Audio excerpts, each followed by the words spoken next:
make it 10:28, Chair. I just wanted to check that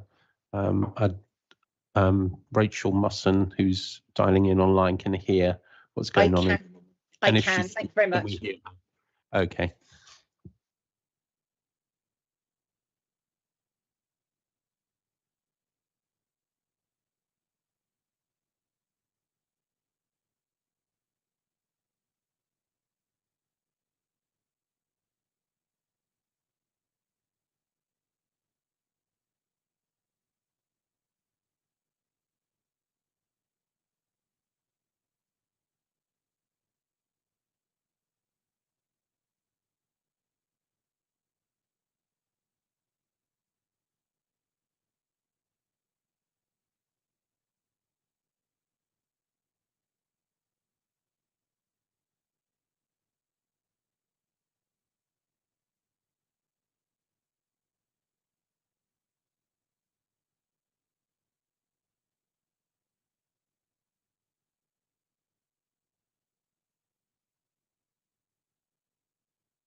Yeah, thanks, Chair. I'll make it 10:30, so if we can get the meeting underway. I assume everything on the live cameras is good to go. If we can get a thumbs up. Yeah.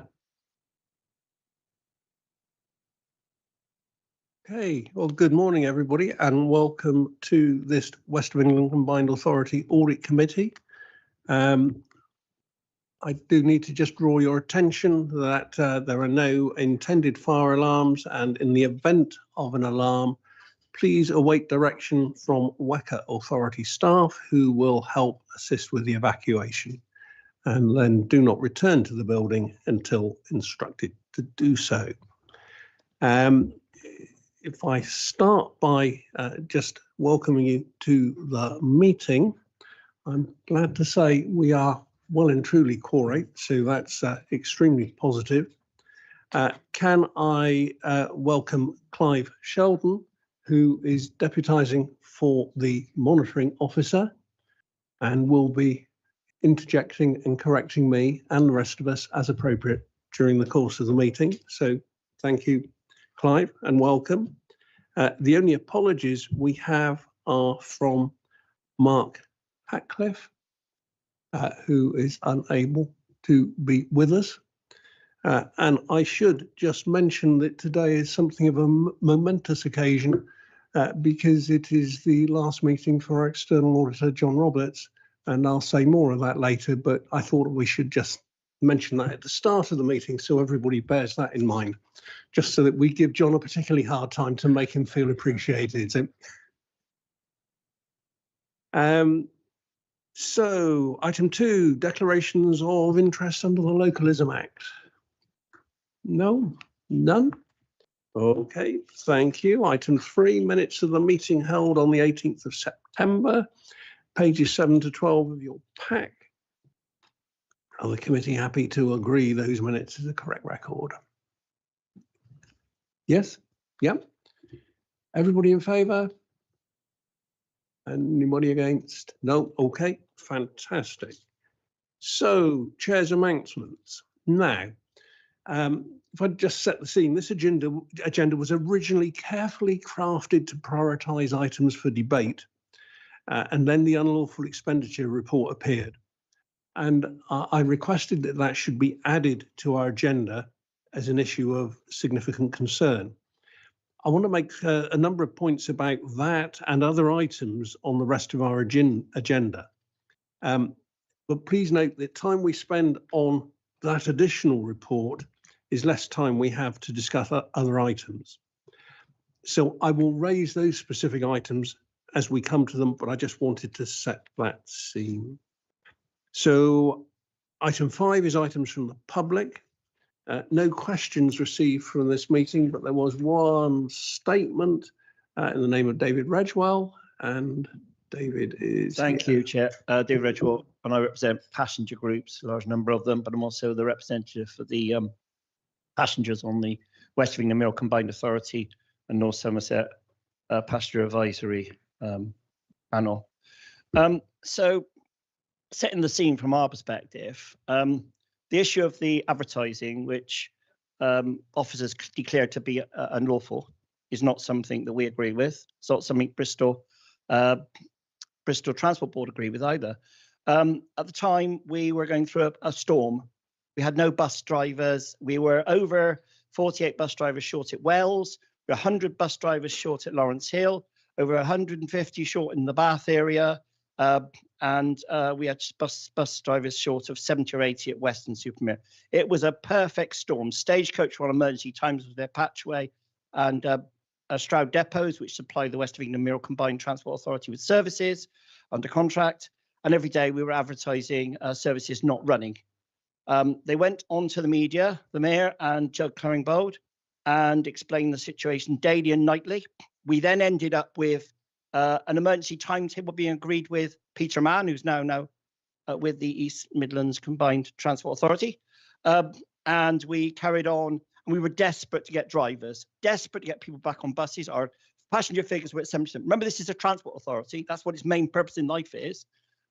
So we were 70% passenger figures. In Wells Depot, it was only 65%. We were in a desperate situation. We were under the DFT's financial guidance, and we had to get buses. We were told by Secretary of State at the time to get people back onto buses and public transport.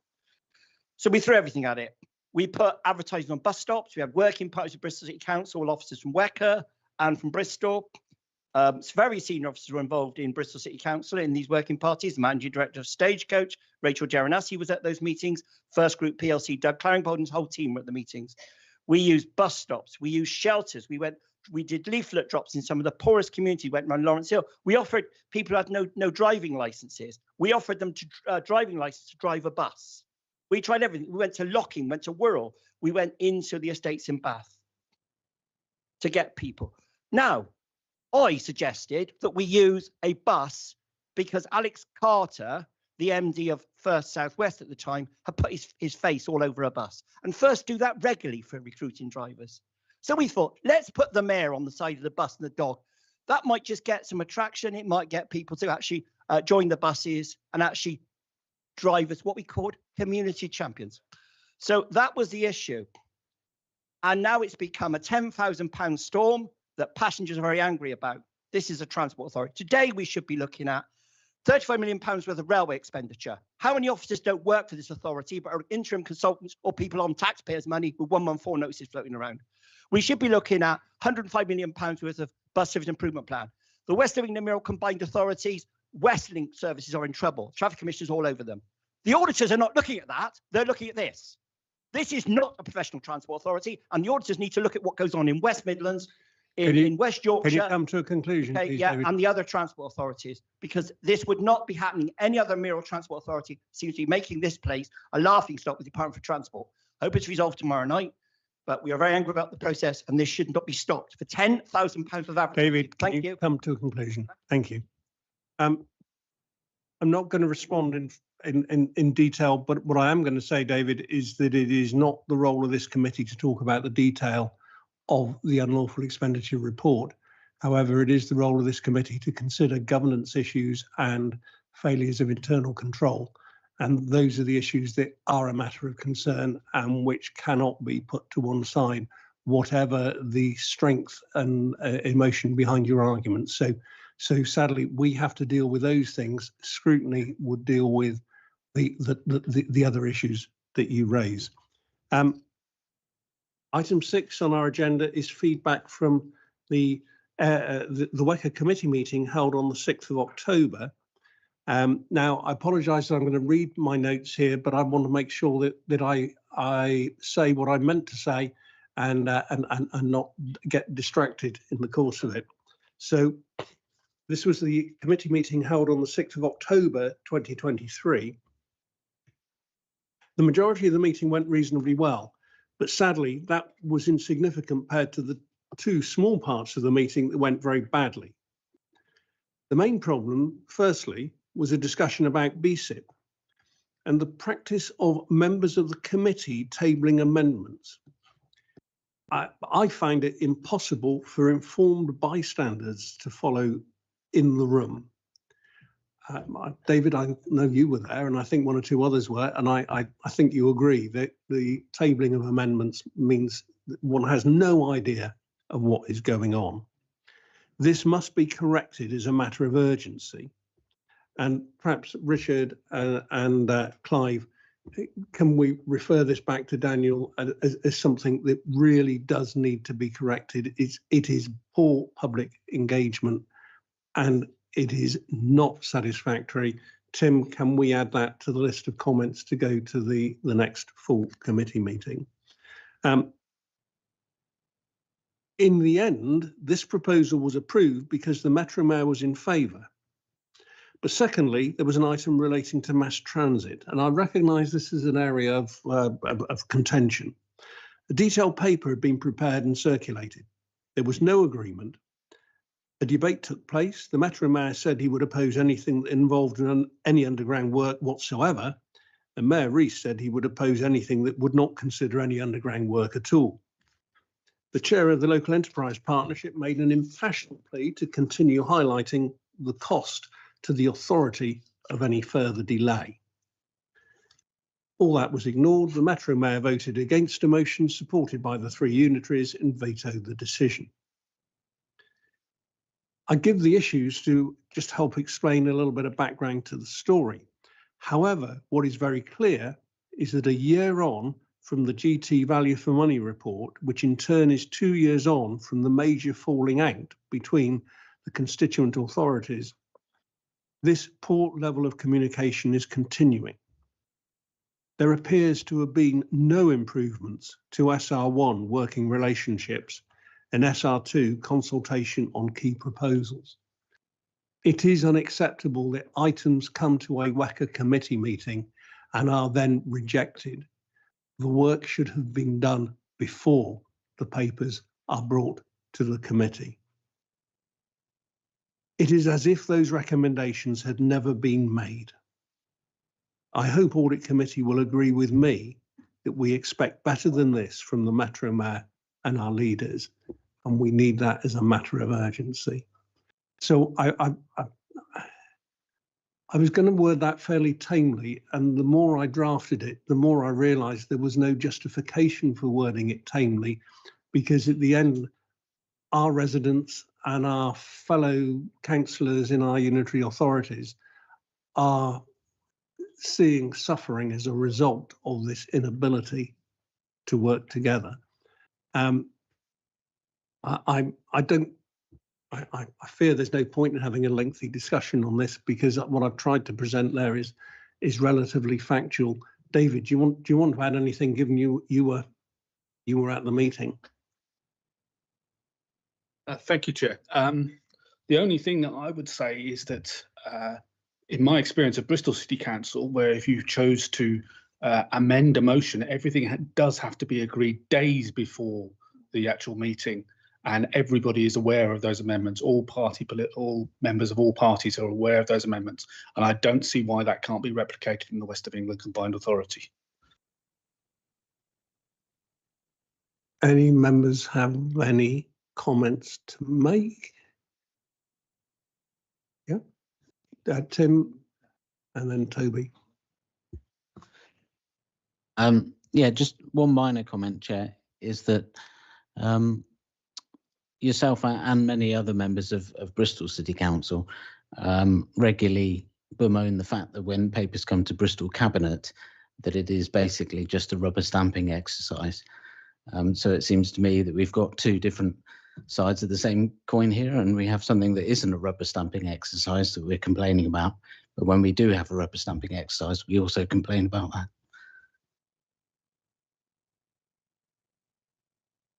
Toby.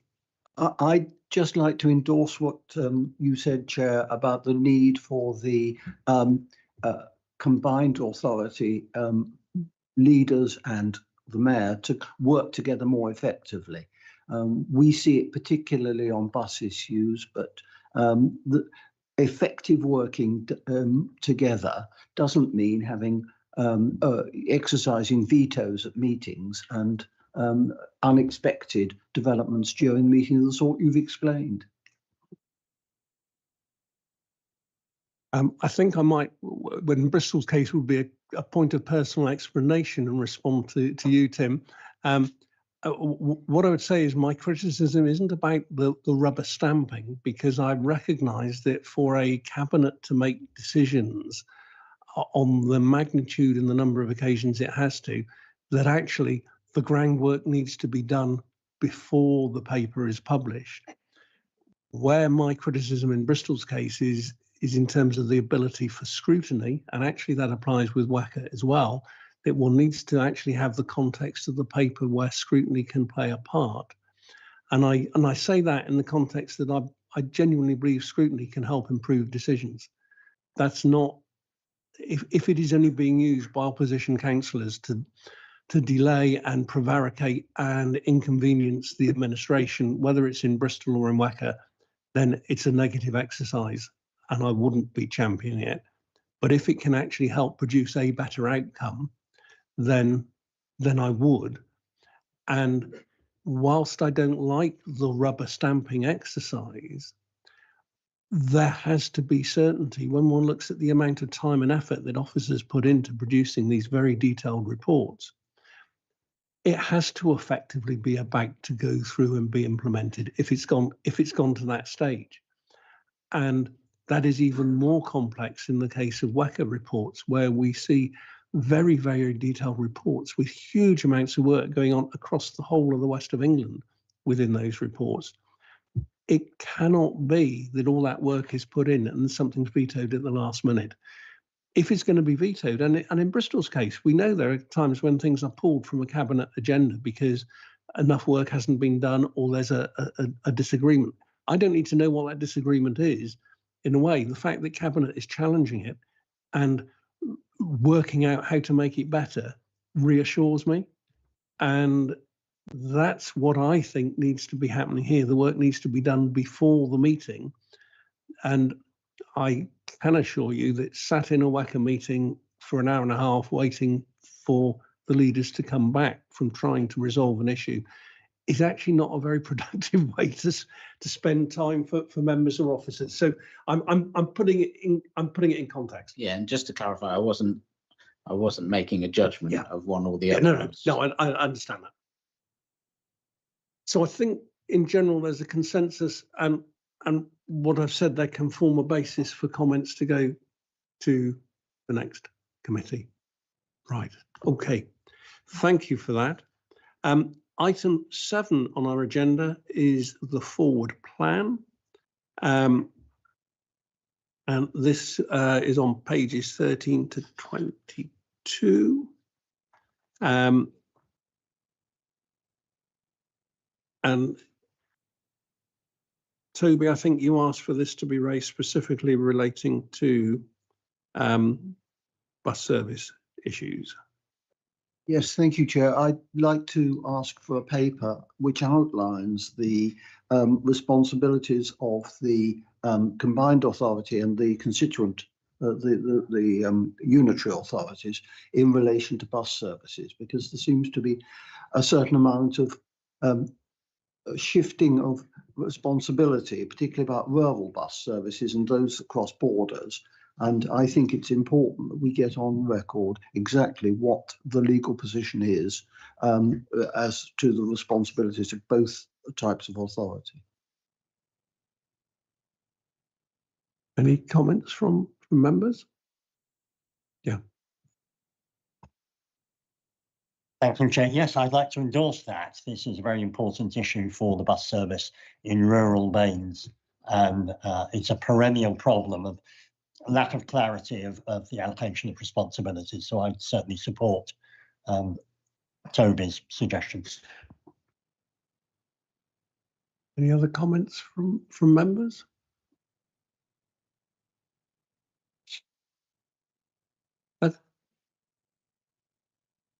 You most certainly can, but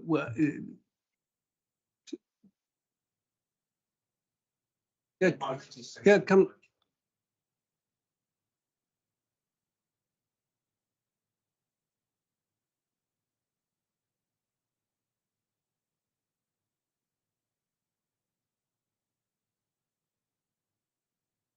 Whilst we're sorting out the seating, can I just say it's an absolute delight to find we haven't got enough seats for members. That's a really positive story. I can either put it down to my chairmanship or to possibly the contents of the agenda. But either way,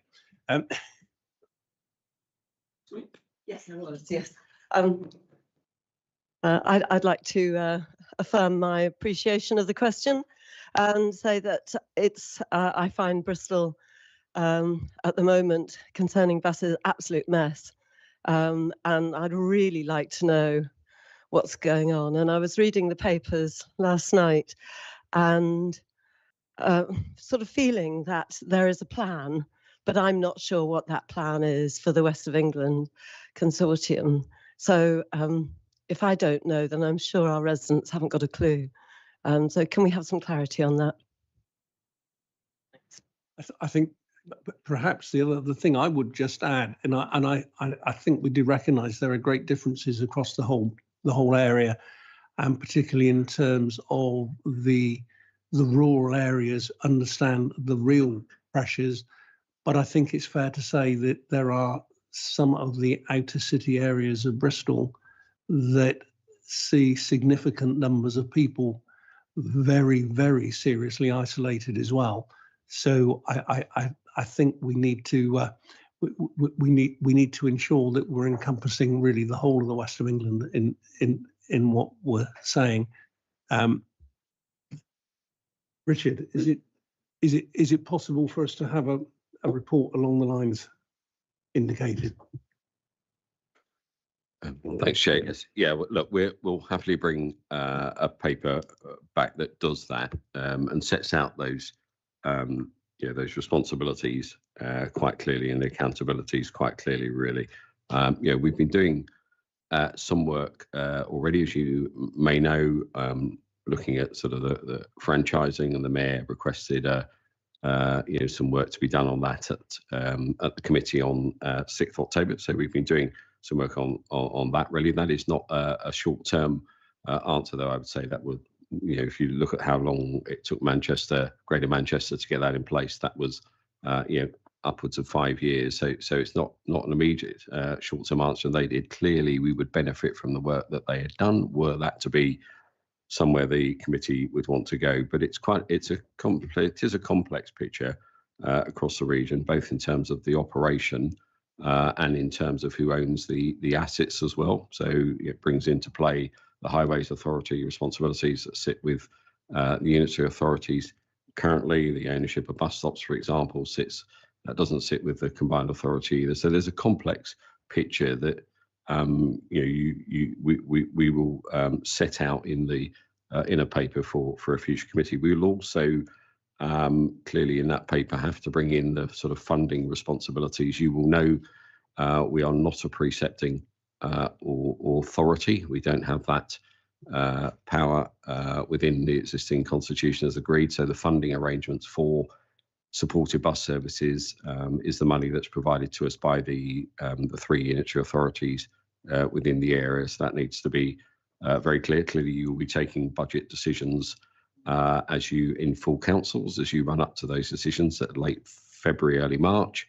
And within that, there will be a figure which is there for the funding arrangements that you are doing through what's known as the transport levy, because we are not a precepting authority. So you as councillors will make those decisions in your own right, and clearly we will respond to them appropriately. So just for information, our contract includes an inflator within it. So the contract price will increase for us, really. So and we will do things like look at reserves that we have within that transport levy account that we keep, to see how that can help with the unitary authorities as well, because clearly it is really challenging times, and the unitary authority councillors have a tough job to decide where to put their funding in amongst the adult services, the children's services, and so on. It is not an easy task, and clearly bus services sit through that levy money that the unitary authorities provide us as within that decision. So it's, it is a tough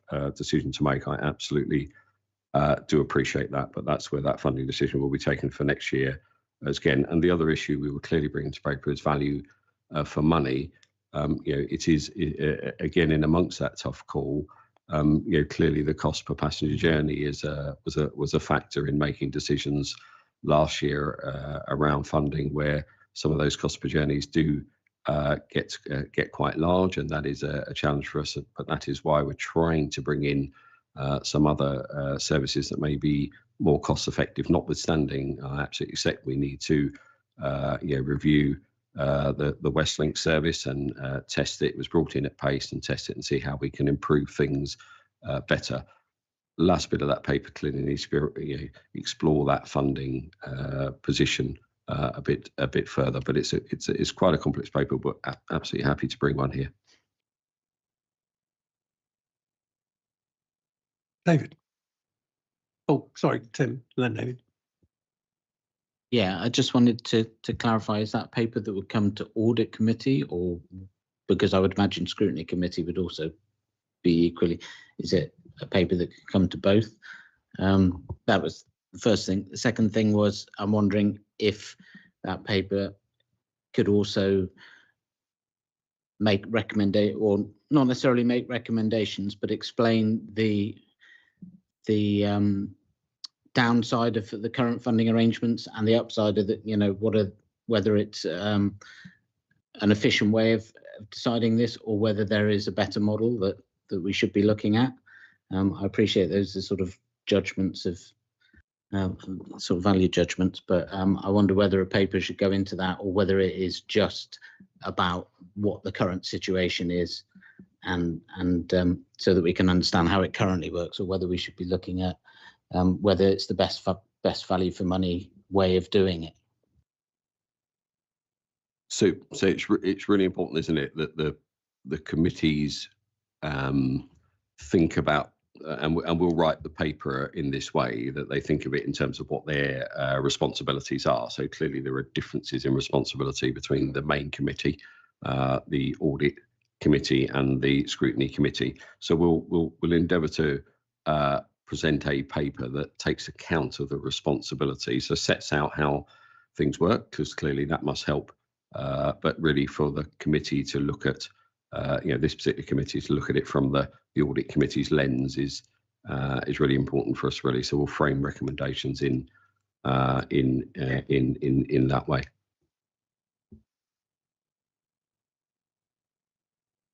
Thank you, Chair. I note, looking at the whole programme for the year ahead, that demand responsive transport isn't explicitly called out.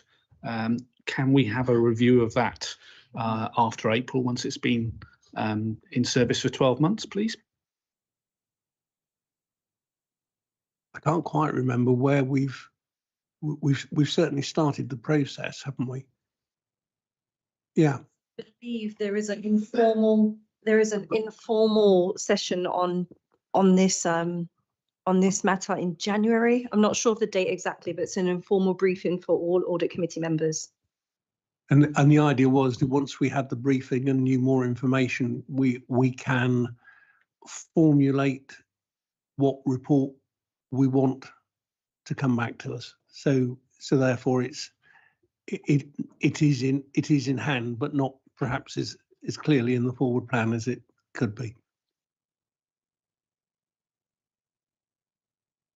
And just to add that the bus service improvement plan, apologies, just come back on that, the Overview and Scrutiny Committee, Scrutiny and Overview Committee are undertaking a review of BSIPs, one of their, for the want of another phrase, deep dive sort of areas they're looking at, and obviously the Westlink service will form part of that. The issue on BSIP is it is funding that's being provided for a period of time. It would have finished at the end of March 2025. We wrote to DfT, given they made a number of changes to the rules on the scheme sort of 16 months into the programme, which obviously caused us to sort of have a bit of a review, if you like, really, that, and they have given us some ability to extend some of the program of BSIP for a further year, which is helpful to us as well, because it pushes back that period. But the idea is these services at some point will have to stand on their own 2 feet, really, and that's one of the challenges, particularly in the more rural, that the bus services get into. But the idea was, I think, was to provide a service, particularly given the funding wasn't sufficient for us to continue with all the services as provided. One general comment, Richard, in terms of the WECA forward plan, is that it effectively stops in March, and presumably we are going to be seeing a 12-month forward plan updated relatively soon. Yeah, please so. Thanks, yeah. Because on the date of the forward plan, it says 8th of June and says it's going to be updated regularly. So that to me doesn't feel like very regularly updated, or we've not got the latest version. Tim? Yes, Jess, shall I explain? We did publish a 12-month forward plan at the time of the annual general meeting, June, and that's what's appeared in your papers today. That takes us up to March. Ahead of each of the main committee meetings, we also do publish a forward plan of items. So that's at least 28 days in advance of those meetings as well. So changes are reflected in that document as well. So the one for the January meeting should be out fairly shortly, I think. So apologies particularly to Bristol members who've heard me saying this ad nauseam at Bristol meetings, but to manage an organisation of this size, I am sure there must be a forward plan that is more advanced than that. And from the point of view of audit and of scrutiny, and indeed the general public, it makes sense for some clarity and public visibility of that. So can I just urge that we actually try to do that? And that's not to set up a plan to hold you to and wave at you when you don't achieve it. It's actually so that it's giving an indication of the priorities and the key decisions that are going to be made. David? Can I give a quick feedback session on a meeting that was held last Friday in this same room about how we can do both scrutiny and audit better? And one of the things that was raised was the forward plan, and we did have some assurances that the forward plan would be updated much more regularly and have more detail in it, because it's essential for both scrutiny and audit. Yeah, no, point taken. We'll do that. Yeah, that's it. One of the other issues that came up on Friday was governance. And I noticed that it comes up as well in the, I'm not sure which paper it was now, I seem to have read a lot. But basically it had 3 risks around governance, and that seems to me something that also needs a bit of checking. Thanks. Okay, right. I propose moving on then to item 8, which is the unlawful spending report, pages 23 to 24. Apologies, I've got an even longer note to read here. So members need to be aware that under the legislation, a report of this nature has to go to committee. It strangely doesn't have to come here, but it does have to go to committee. Because the initially convened meeting was adjourned without decision, we happen to be seeing this report before the committee have considered it. Now, we can and we each will have individual views on the issues raised. Audit committee is where we have to consider the governance and control issues, not the who did it and what that means and what political capital we could make out of it. It is the governance and the control issues. It's also different, as I understand it, from any other report that goes to committee, in that this is a professional opinion of a statutory officer. The critical points to note are that an item of expenditure that appears unlawful was incurred. It arose because the system of internal control was flawed. But nevertheless, the expenditure was picked up and isolated before it had impacted. The internal controls have since been reviewed and tightened. Now, it would be reasonable for Audit Committee to ask to see the mayoral communications policy if members feel that would be helpful. But we only need to consider the report after the committee have looked at it if we feel there is more that the committee should do. Now, I will take comments or questions that help with the understanding of the issues, but remind you that the substance of the report for the committee's consideration when they meet. I do, however, suggest we submit a comment to the meeting.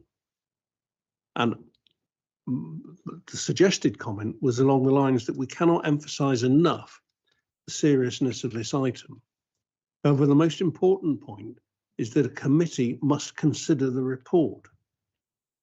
It's not our role to tell the committee the decision they should make, but I think we should emphasize that it would be disastrous if a meeting cannot take place with all three unitary authority leaders or their representatives present within the required time frame. The reputational damage to the combined authority has already been prolonged by the inability to meet last Friday. The sooner this issue is noted, the sooner the authority can move ahead and deal with the highly critical issues that have to be resolved. Now, happy to completely change that or to add to it or do whatever, but that was sort of my summary of the situation and suggestion of what we might submit to the committee for the meeting that should be happening tomorrow evening. Toby. Yes, I think I find myself in agreement with what you've suggested. I think it's important that there should be an effective meeting. And I think it was right that two unitary authorities decided that they couldn't make a decision in the absence of the third. I think it'd be helpful for us to understand what the options are for actions that the committee might be taking. And a question to the external auditor, which is that will it be possible for an elector to object to this expenditure during the procedures of audit next summer? That's a straightforward question to ask to answer. Yes, it would. Can I follow that up? What would be the effect of such an objection? Well, first of all, we follow the National Audit Office procedures in dealing with an objection, which is a legal process. So the first stage is to assess whether it's a valid objection. Does it relate to the year of the accounts? Is it made by the right person in the right format? Is it made at the right time? There is only a certain window for objections to be made, but assuming that it passes all those criteria, we then consider the what the detail of the objection is. Is it requesting a public interest report? Is it requesting us to declare to the courts an item of unlawful expenditure? And both of those areas we would then do our own procedures on and make up our own minds in a objective and impartial manner. Chair, I think Rachel Musson wished to come in. Yeah, thank you very much. Apologies, I couldn't be there in person today. It was just to answer the first part of that question about the options of actions for committee. So within the committee, within the section 5114 report that we authored, there's a number of recommendations in there which we will intend to bring back to audit committee for oversight on our discharge of that.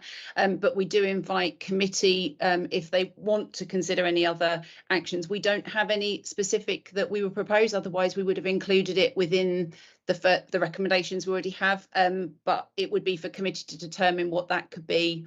There isn't any specific guidelines on it.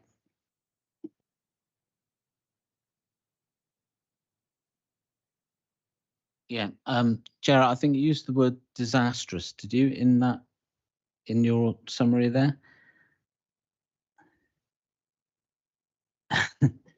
I just wanted to check whether I'd heard that correctly. I certainly heard that.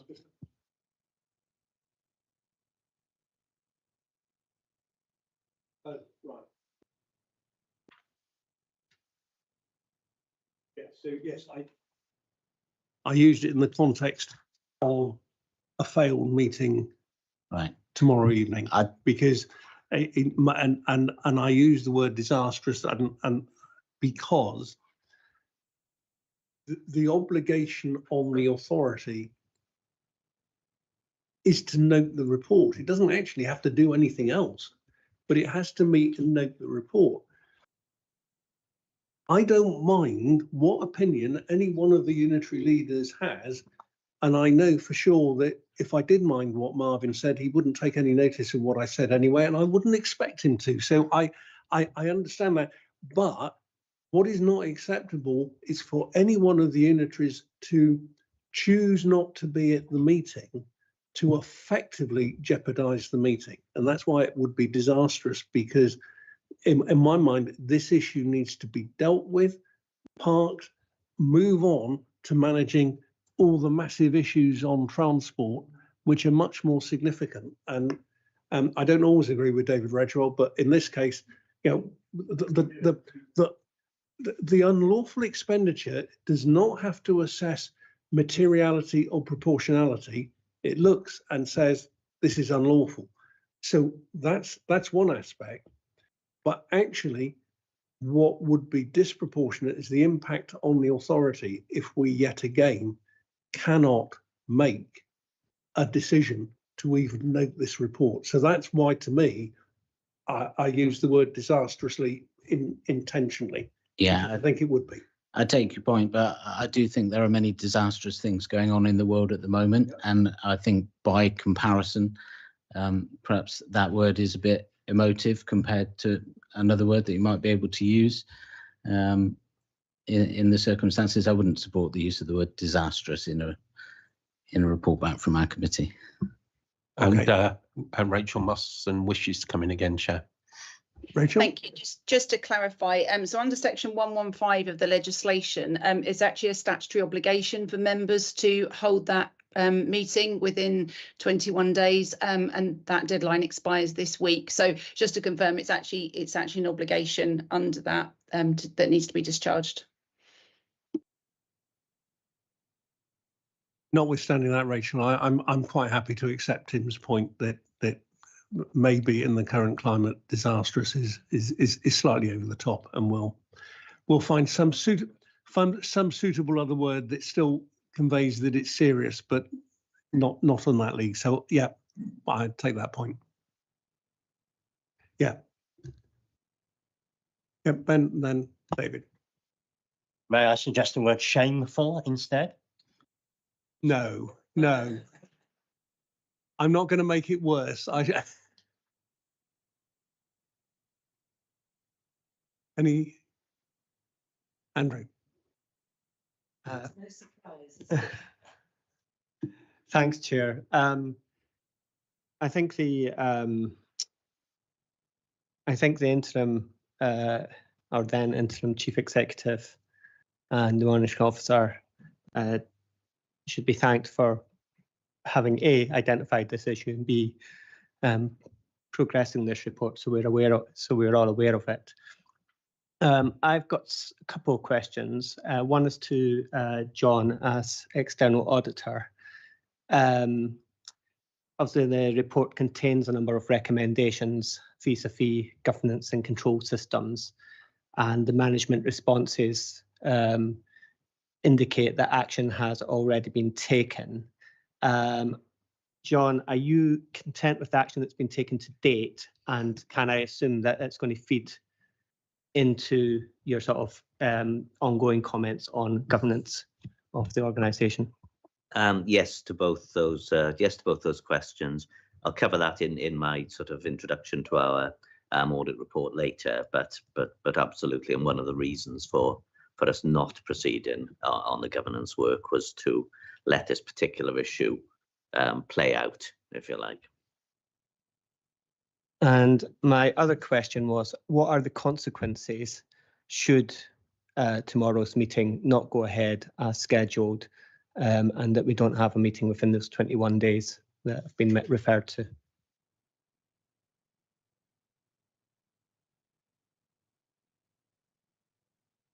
If I can answer that by saying that it would be unfortunate, I'll choose that word if that were to happen. On the face of it, as Rachel Musson has spoken to, it would be unlawful for the committee not to meet and consider that decision, that matter rather, within the statutory time limit. So on the face of it, it would open the door to potential action from a number of parties in relation to an unlawful failure on the part of the committee. So it really is on that basis, it really is imperative that the meeting should take place. I won't go into the range of options which might be open to unhappy parties if the meeting didn't take place, but it would open that door. Thank you, Chair. Just in relation to governance itself, I would like reassurance at some point, just in terms of staff and the support which they receive for instances like this, because obviously it can be very troubling whereby staff are put or officers are put in positions whereby people senior to them are asking them to do things, and of course, if they're operating outside the governance procedures, then that puts them in a very difficult position, and obviously can cause an enormous amount of angst for staff within those positions, because they're being asked by, when we looked here, the reference to mayoral office and other controls, and I wouldn't want staff to feel and be put in that position when coming to work. Work should be a safe space for them, and they should be able to be actively encouraged and supported. So I think it would be useful to understand, what measures there are for staff to seek advice and support if they are put in these positions where, potentially they're having to either object to or reject something from a senior colleague. I'm fairly sure that issue has been covered, but I'm just looking at who might be in a position. So I can answer that. So just to assure committee, yeah, we have taken all the appropriate steps with staff. Obviously, we're not able to discuss that here because it's a management issue, but we certainly have processes in place if people need additional support too. But we have definitely addressed the ones relating to this case.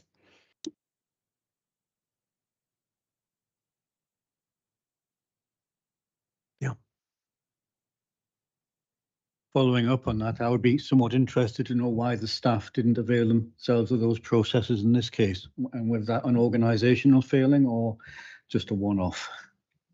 I think we're in danger of getting into too much detail because I know the answer, but I think that if we start giving answers to that question, we actually get into some fairly complex issues.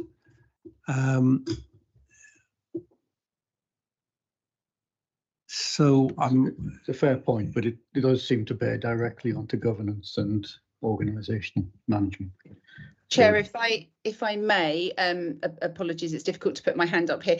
The recommendations that are within the report address that, and as you can see, we have made progress against those recommendations. But my expectation is to bring that back to the next audit committee, so the audit committee can see the full discharge of the recommendations that arose from the internal audit review. Thank you. Yeah, and I think to put it in context, it's the internal controls that there shouldn't be any form of override that can result in an action being approved and pursued that hasn't been independently verified, if it's fair to say, and put it in that context. David, did you have a point? No? Tim? Yeah, Chair, just coming back to your statement, can I check, is that something you're intending to send on behalf of the committee? And if it is, could it be sent to us in writing so that we can, because I can't remember what you said now, to be fair. It would be good if we could have a look at it, if it's something that you're officially sending on behalf of the committee. It's up to if the committee is happy that something in general goes in, I will happily circulate it. We're on a slightly tight time frame, assuming the meeting goes ahead tomorrow evening, but I would rather it had the approval of as many members as possible than was a whim just of my own. So I'm very, very happy to do that. And I'll talk with Tim and we'll try and get something around to members this afternoon.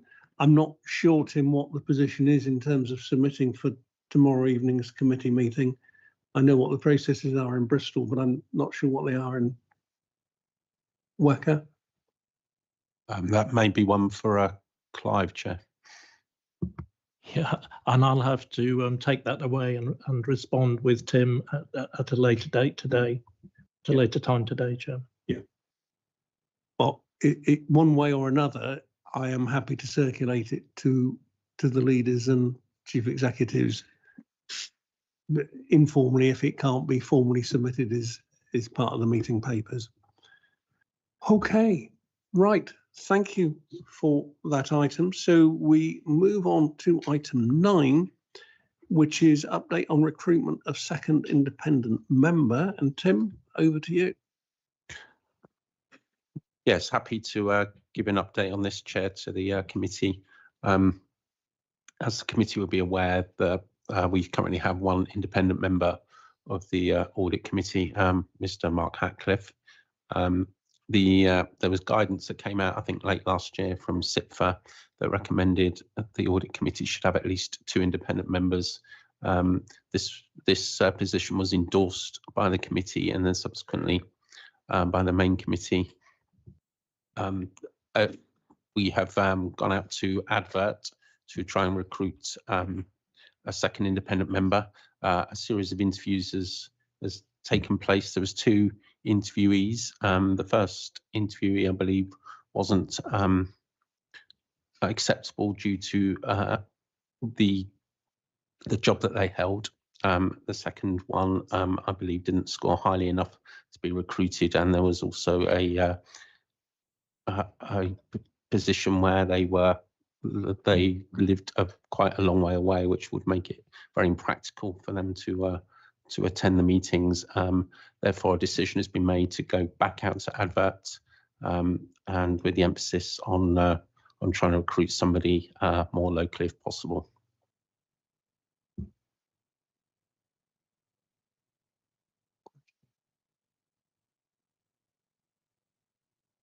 Thank you, Tim. So item 10, the Treasury Management Strategy Statement 24-25 and the monitoring update. That's pages 45 to 68. Now, we asked that members submitted any questions and comments in advance, and members didn't. But I'm going to ask Steve to just very briefly run us through the report, because it's important enough that it needs to be on our agenda. And if anybody has a burning issue that comes to them during Steve's enlightening presentation, then you're very free to ask it briefly. Steve, over to you. Thank you, Chair. So we're asking the committee to note the 2024-25 Treasury strategy and recommend any amendments prior to it being submitted to the January Mayoral Combined Authority Committee, and also to note the Treasury Management Mid-Year Monitoring Update. The strategy itself is building on the foundations of the previous year, and it's just been updated to reflect the current economic factors, credit risks in cash flow forecasts, with the primary objective to safeguard public money whilst generating our financial returns. There's a list of approved investment options from page 50 onwards, and we operate within the framework of the SITFA and Prudential Codes of Practice. During 2023, our investment balances ranged between 335 and 403 million, and we're expecting similar levels next year. Funds are invested primarily to protect the capital. Our forecast investment budget for next year is 11.7 million, and this is based on an average return of 4.25%. Forecast income for this financial year is 11 million, with an average rate of circa 4%. I'm open to any questions on the paper, but I wanted to keep this really quick and light. Thank you, Steve. David and then Toby. Thank you, Chair. Apologies for not posing this question in writing, but hopefully it might be a quick answer. Yeah. So on page 63, it says that the authority borrowed £5 million in terms of short-term funding. But then on page 64, it says we have £50 million worth of instant access funds. Why did we borrow 5 million when we have 50 million in the bank that we can access readily, please? We didn't actually have the 50 million earlier in the year when we borrowed the 5 million. The 5 million was from time to time we do have shortfalls in cash. At that particular time we had a low liquidity value in our 4 money market funds, and we needed to make a return. I believe it was over some green energy grants earlier in the financial year. And that was unexpected at the time. Thank you. Yes, and my apologies for not having notified this in advance, but I'm just a bit worried about an unlimited exposure to UK local authorities and to a 10 million counterparty limit. There are enough local authorities in financial difficulty that I don't think the sector is as robust as it was a few years ago. And I wonder whether we should look again with Arlen Close at putting some tighter limits on local authority investments. Yep, agreed. It's a lot tighter now. We do obviously work very closely with Arlen Close. We do have a counterparty limit of £10 million per local authority. They do up their list with us quite regularly. There's about half a dozen local authorities they've asked us not to use. There's another half a dozen or so on the watch list. We do our own due diligence whenever we invest with another local authority. And again, it's working in that close relationship with Arlen Close, and we avoid them where we can. Any certainly who have issued a Section 114 notice, and again any who we believe may have difficulties in balancing their budget at the end of their financial year.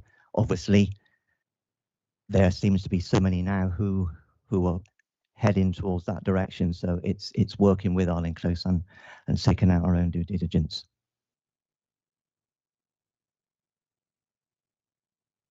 Any other questions? In which case, members, the recommendations are set out on page 45. Note the Treasury management strategy and note the Treasury monitoring update. Everybody in favour? Yeah. Anybody against? No. Okay. Righty-ho. Thank you very much.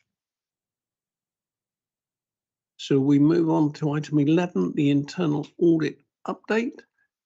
Tarek.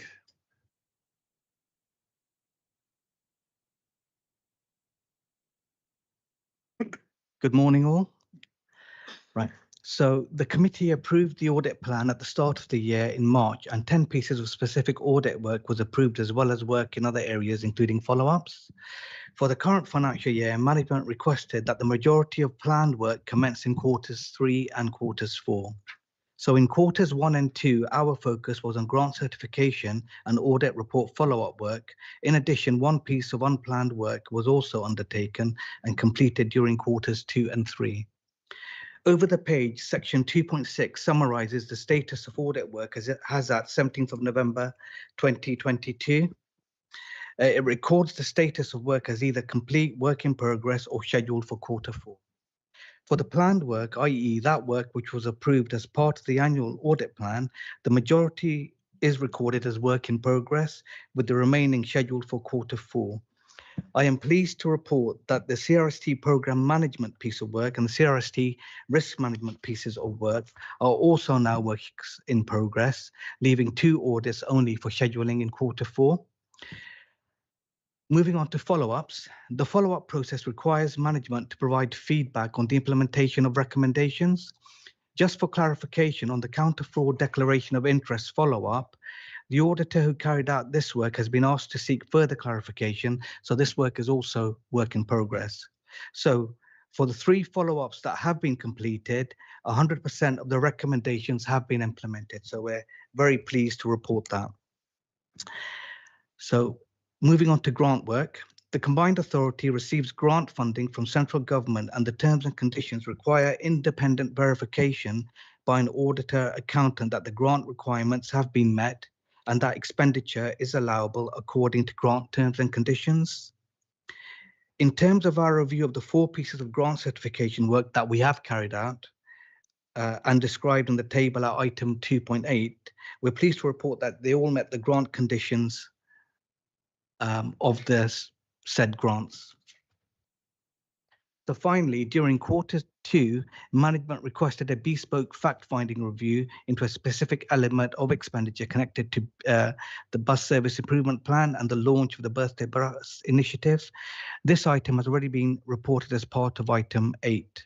So that concludes our briefing on the status of internal audit work. Thank you, Tariq. Any questions from members?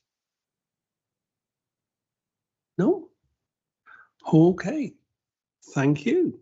So we move on to item 12, which is the Grant Thornton Auditor's Annual Report.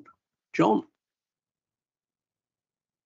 Thank you, Chair. And you'll see it's a partial report, and it's an interim report because we are deferring one element of our required coverage.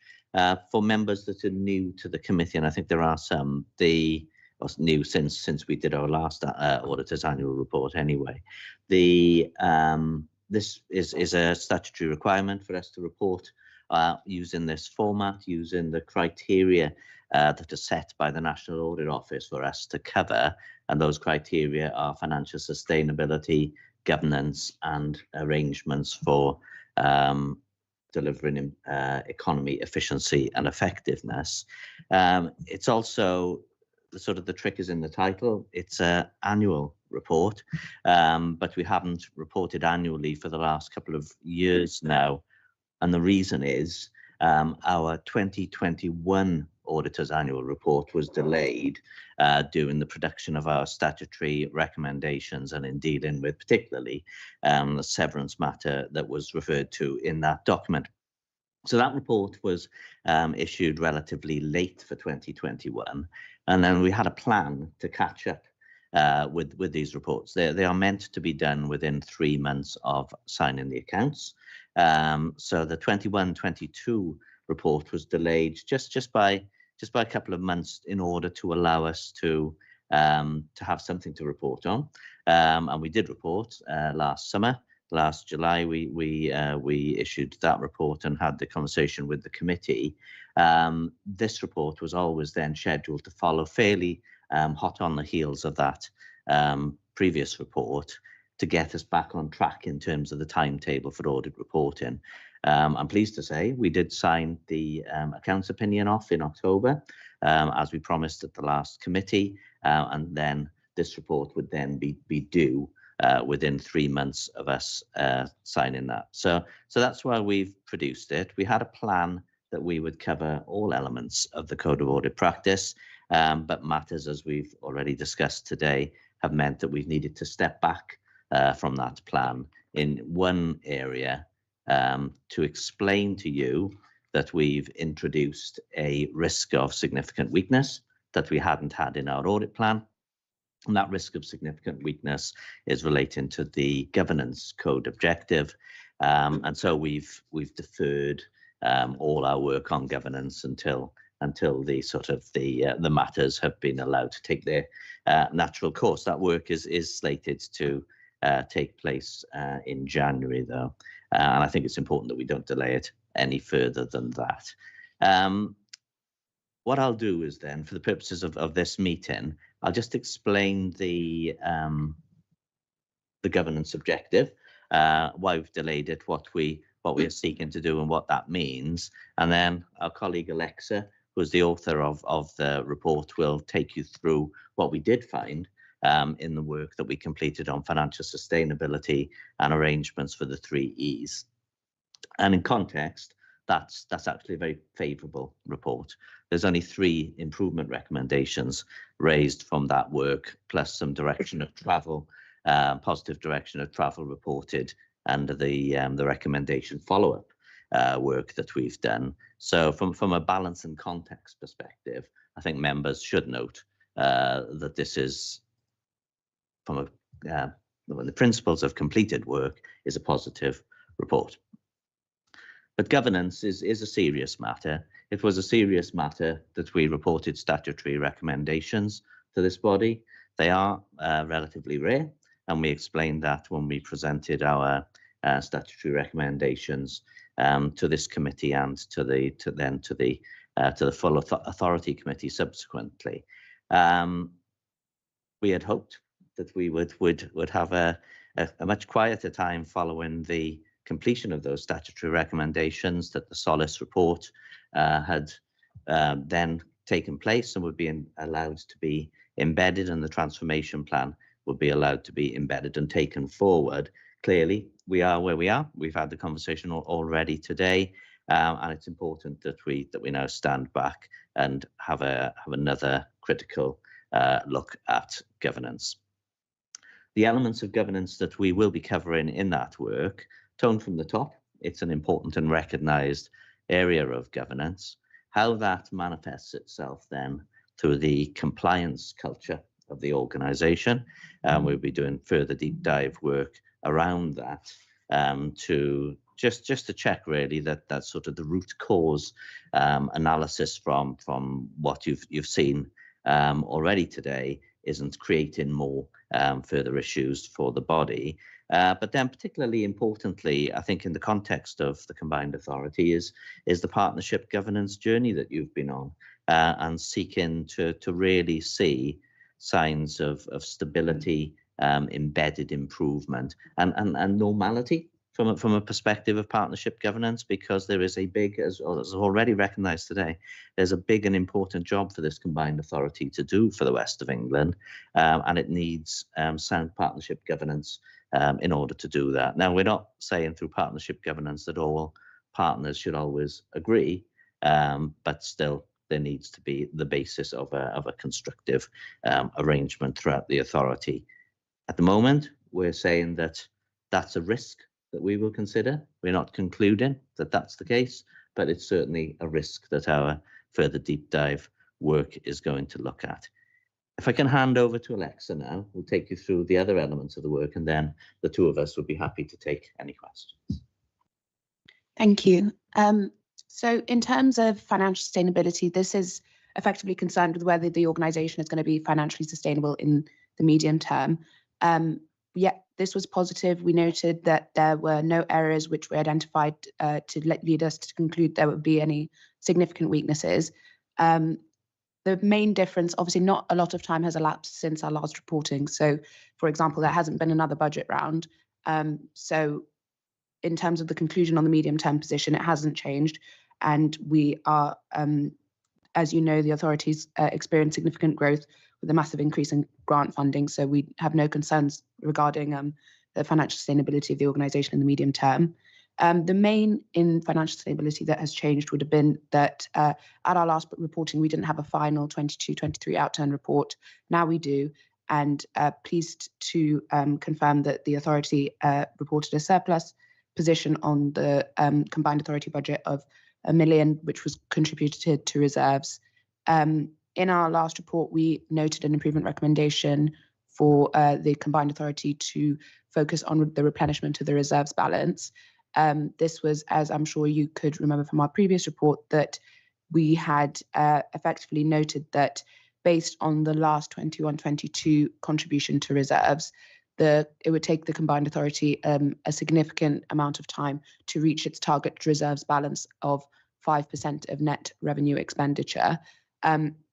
We continue to reiterate this recommendation, but are pleased to report that officers are aware of this, and obviously that £1 million surplus was contributed to the reserves balance. But we've raised a sort of updated recommendation in this report just on that, to say that obviously as the size of the authority grows and the size of the net revenue budget grows, that target 5% spend will get even more difficult to achieve. So there must be a continued focus on replenishing the reserves balance. In terms of improving economy, efficiency and effectiveness, we conclude that the authority has continued to strengthen its performance arrangements and is still in the process of mobilising to deliver its huge increase in grant funding. We noted two improvement recommendations, one relating to procurement and contract management, which has been effectively just to encourage the authority to publish its procurement strategy and commercial strategy, which were in draft form at the last time we reported. And in relation to CRSDS funding, which is just that we wanted that there's been some sort of challenges which are common to all local authorities currently, but some challenges in agreeing the changes with DFT. So we just raised an improvement recommendation urging for those to be agreed, just so that progress can go on regarding to that particular plan. And in terms of the follow-up of previous recommendations, we noted some positive progress in terms of direction of travel. We have withheld comment on the recommendations relating to governance for the reasons we've previously highlighted. But if there's been any recommendations which have been resolved, we've noted that in the report, and then any that remain outstanding are also noted in the previous recommendation section. But obviously it's important to note that not much time has elapsed since our previous reporting, so it's not considered unusual that some recommendations continue to be outstanding.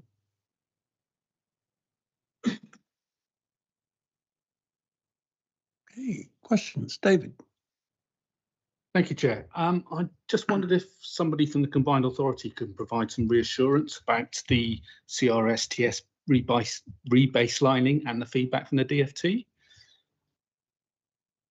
Has there been any news from the DFT?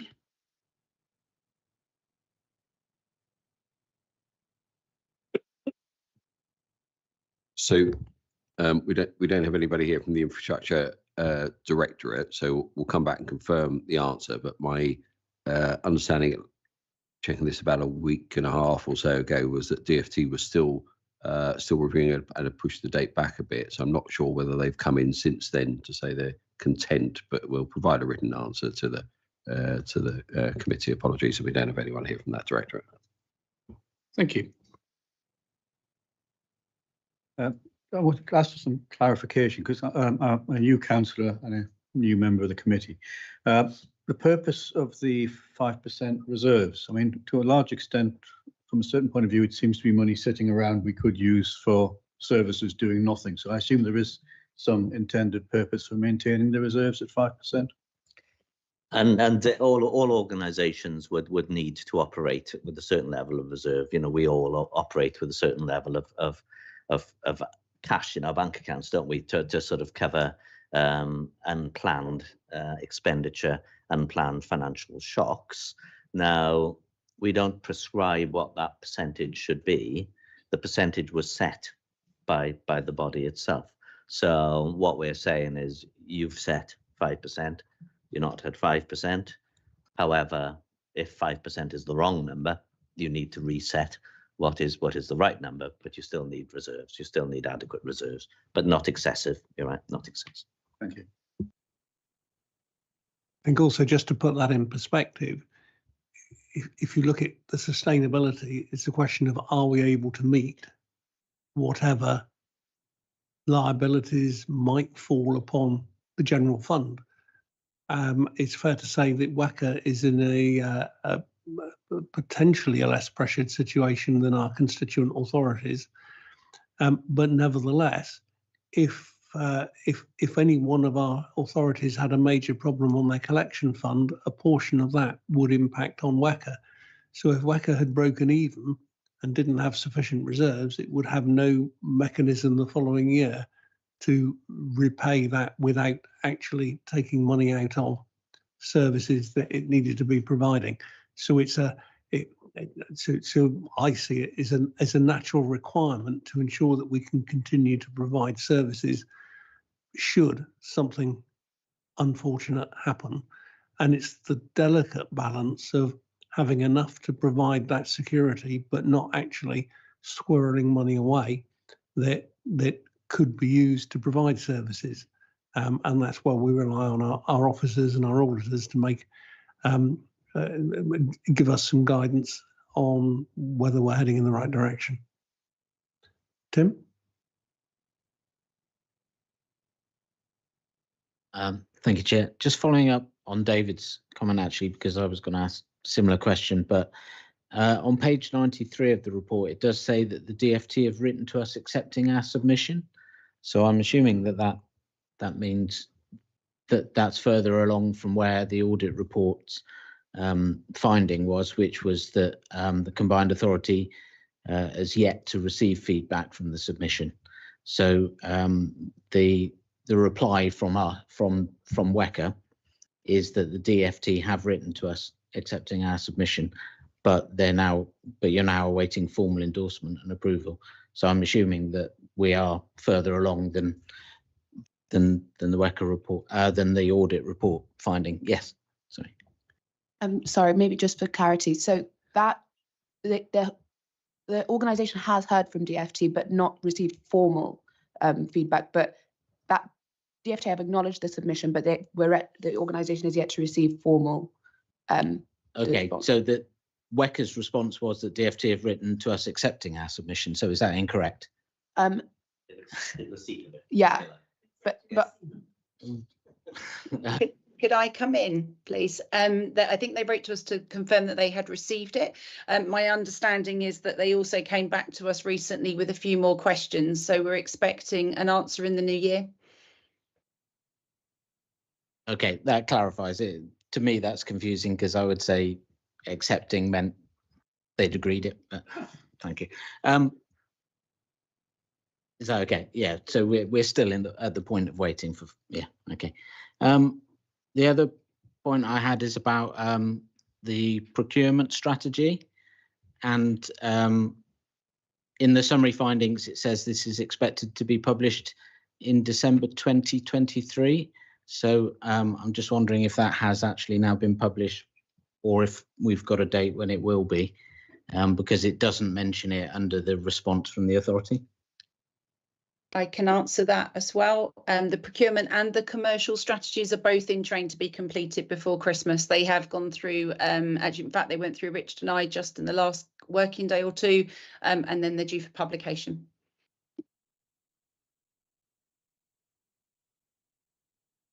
Any other questions? In which case, the member's happy to note. Yep. Occurred to me, I should explain further to the question made by one of the members about objections. We are doing this work, so we will have a body of knowledge by the time we've completed it. That doesn't take away from the rights of an individual to make an objection, but clearly if there is an objection received on something that we've already considered, then that's something that would be easy to take into account, but we can't rule out that particular process. I should also say about transitional arrangements, sorry, Chair, this is my last meeting and I will be retiring from the firm at the end of December.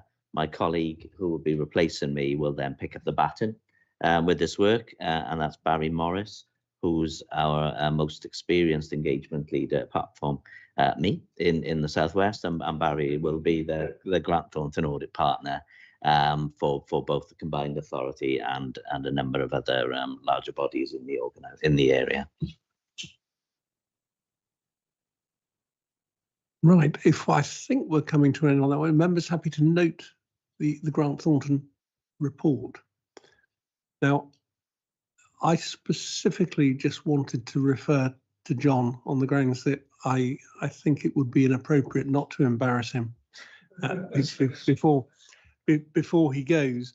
But I did want to say I've had the opportunity to work more closely with John over my time as chair of Audit Committee than I had anticipated would be the case when I took on the role. And I have to say, John's diplomacy, his patience and his professionalism have been truly remarkable in the challenges that have faced WECA over those years. And so from me, John, personally, it's been an absolute pleasure to work with you and to see the progress we've made.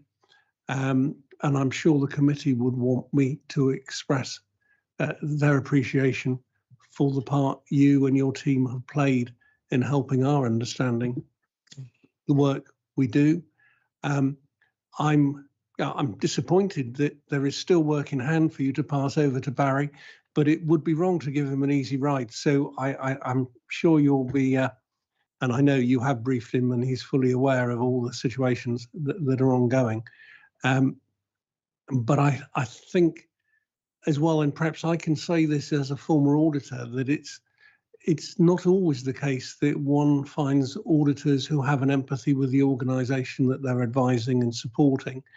And you very clearly have shared in the journey that WECA has been going on through some remarkably challenging times. And I did mention diplomacy, but I have to say that there have been situations where I've inwardly been wondering how John was going to answer a question that was being thrown at him, and he's done so with consummate ease, which of course is what one would expect an auditor to do. But John, on behalf of us all, thank you. Really appreciate it. Wish you a very long and happy retirement. Thank you.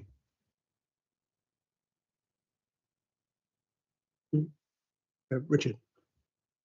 I'm sure John might want to respond, but also just to record on behalf of the organisation, our thanks to John and indeed his team throughout his time at the helm. He has been certainly in my time here professional throughout, robust, but also understanding. We've enjoyed the help, frankly, that we've also received from Grant Thornton throughout. The work we've done, both the very good things that you'll have seen in the annual report, but also the challenges that we've still got to grapple with and resolve, really. But I think it's been a key part of our governance arrangement. So we're very sad to see him go. We're also delighted that we will be working with Barry Morris as we go forward and to continue that relationship. That both constructive, robust and professional and supportive relationship that we've got with Grant Thornton.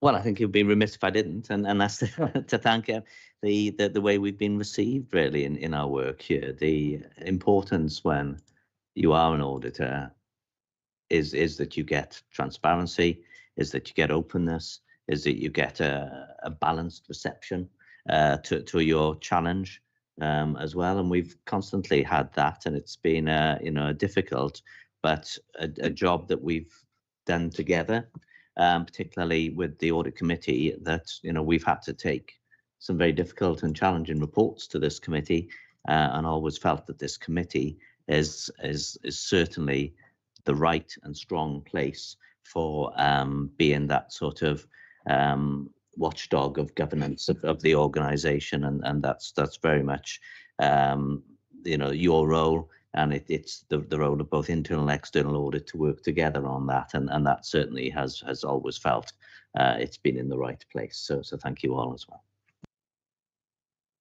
Thank you, John.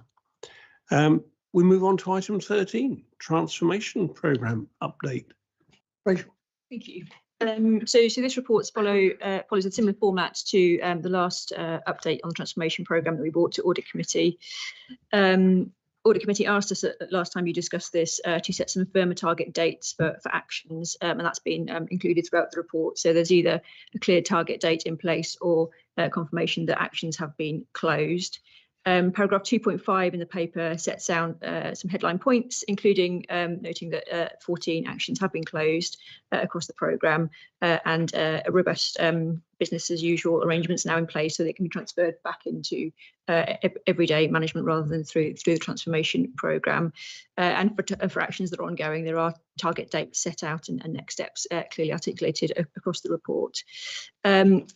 The structure follows similar formats to last time, covering the four main programmes across the transformation programme: purpose and strategy, workforce and culture, governance and structures, and effectiveness, efficiencies and delivery.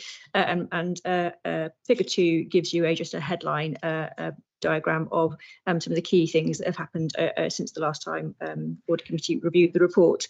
I will leave it there, Chair, and if there are specific questions or areas that people would like to discuss.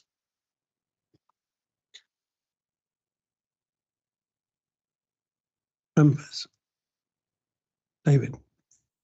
Thank you, Chair. On page 113 of the big bundle, page 7 of your report, you talk about action PS1, which is a meeting of all of the both the chair of the combined authority and the mayors and the leaders of the council. Have you had any luck in scheduling that meeting, please? So we're working on a date. As you can imagine, diaries are a challenge, but the dates that we are working towards are those noted in the paper.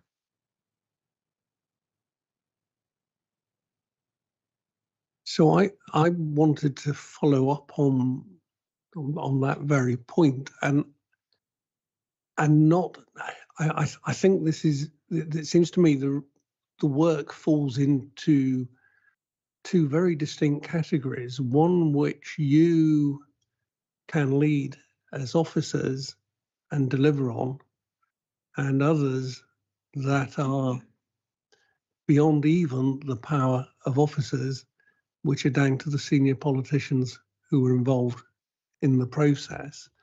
And I was going to draw members' attention to the fact that I've received a letter from the leader of Baines, Councillor Kevin Guy, and I'm just going to quote a few extracts from it. Statutory recommendation 1. Unfortunately, this work is not progressing at any pace. My officers have contributed significant time and resources, but it comes to a halt in the Mayor's office. Goes on to say there's been limited progress, unable to resolve future ambition for the West of England with the Mayor. Now, he ends his letter by asking for me and for Audit Committee to help expedite this situation. I replied to Kevin saying that we would discuss this today, but that ultimately Audit Committee leaders and senior officers within WECA and the unitaries will need to work together to force a response to these issues. And I explained that Audit Committee itself has no authority to instruct, whereas the committee, the WECA committee, does have an authority to instruct. Now, to me, therefore, the issue, and I'm not, Rachel, belittling what you're doing, because it's a really important piece of work, but I know that anything to do with governance, the support for governance has to come from the very top of the organisation to actually make it deliver. We can demand it, but we can't prioritise it. I recognise, Richard, that you and your senior officers can recommend it and try and bring it about. But ultimately, the leaders have to want to make that happen. And I don't know how we word it any more strongly. And indeed, if we have to word it any more strongly, it probably suggests that there's an even bigger problem anyway. but I'm sharing that with members because my response to Kevin was along the lines of his letter was particularly timely because it identified SR1 and SR2, which you will note happen to be the statutory recommendations that are referred to in terms of the report of where things went wrong at the last WECA committee meeting. So therefore, I think it is a major issue. And I've got further comments on that I'll make later, but I just sort of set that as a scene now. And I think we need to be careful that we don't look at all the detail of Rachel's report and actually ignore the bigger picture that is potentially the bigger risk to the combined authority. Richard, do you? Thank you, Chair. I mean, look,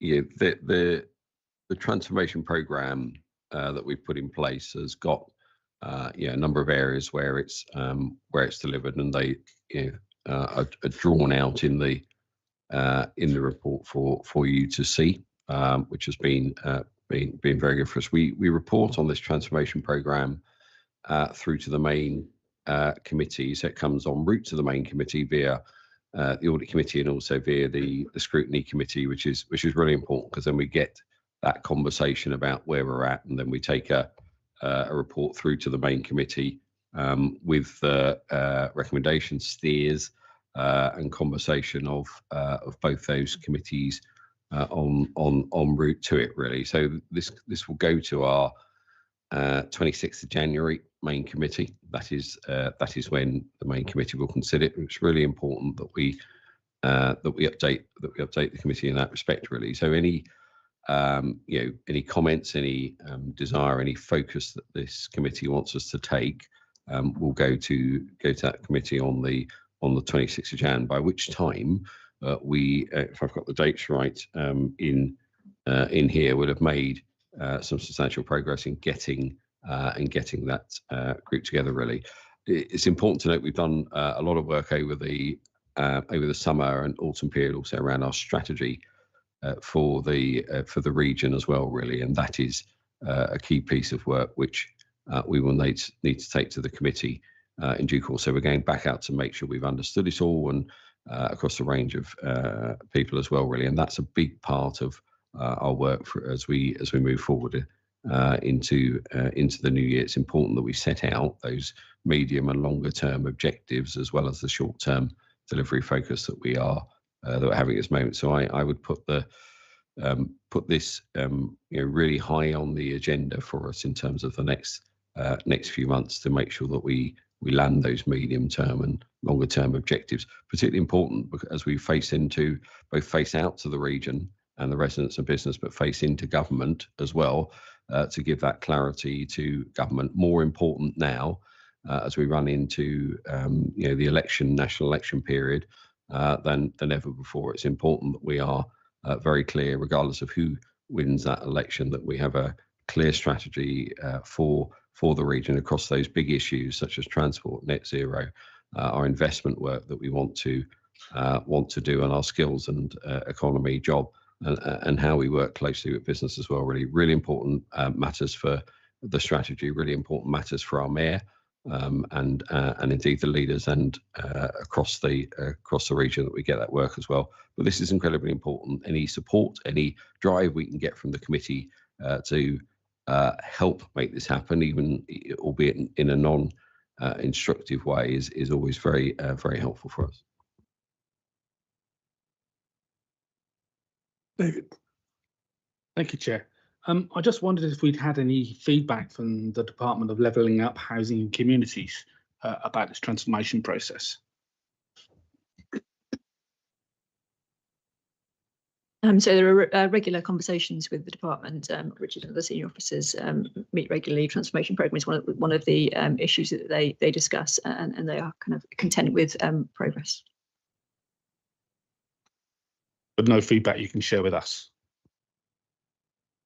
I mean, I mean, I meet regularly with the department, with DLUC, Department for Housing, local government and communities regularly. Really, they are. It's not for me to speak for them, but they are. I would say, overall pleased around the progress the organisation's made across a number of the headings in here. You'll see, the completion of a number of those actions is good, but they're also alive to the ones that we aren't. But they are. They have been in the same way we've had both constructive and supportive comments from Grant Thornton, and I should mention also the internal audit team through Tarek and Jeff Ring, who's also here in the audience today.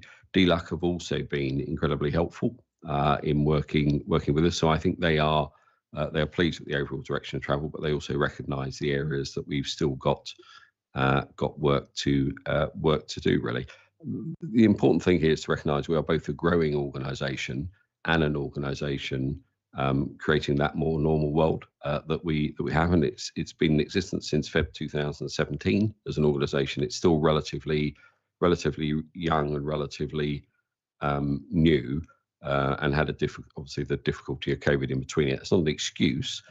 It means you have to increase your focus, not decrease your focus, really. But DLUC have been, in answer to your question, they are. I would say they are in a position. They are pleased with the progress we have made. If they weren't, they we'll see on the next, in 2 papers' time, I think, there are actions they could take. They haven't taken them yet, and I think that's particularly important to recognise. That's because they see the organisation doing the things the organisation ought to do at this stage. So they recognise the improvements, but clearly they have further things that they could do were we to be in a difficult place. I think it is important. This is just to recognise some of the some really good things that we've done.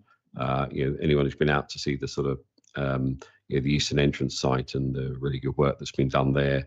We're seeing good improvements from TIA on the scooters and e-bikes. The e-bikes will start to roll out across Bristol over the next few weeks ahead of Christmas as well, really. So there's a number of good things going on as well. Recognise the fact that the importance of this committee is to drive us on the things that aren't going so well as well. Bristol Temple Court, you'll know, we'll take a report on the 26th of January to committee, and we'd expect to commence a procurement on that. So there are a number of good things going on as well.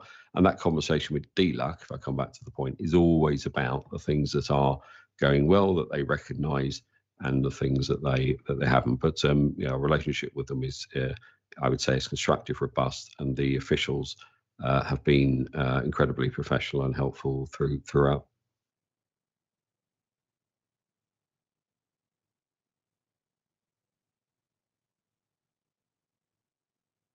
Thank you, Chair. My apologies if this is a naive question, but is it normal that a mayoral authority should have a transformation programme at this stage of its life?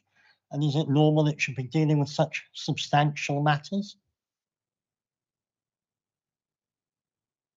So I'd say that there's been change and transformation across most combined authorities. The first wave were established in 2017, and they've all had to grow very swiftly. With that comes challenge. So each of those authorities has been through some sort of change process along the way, whatever they call it, transformation, change. That process is happening in a range of authorities. Thank you.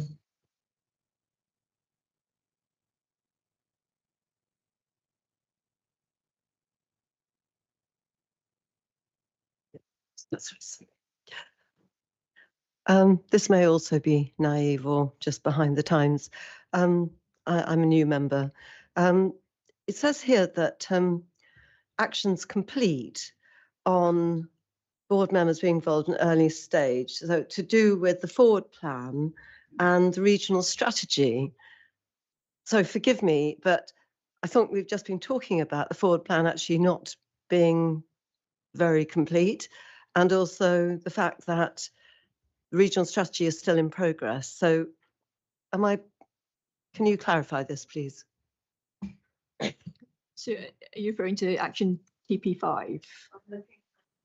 PS6, sorry. Thank you. So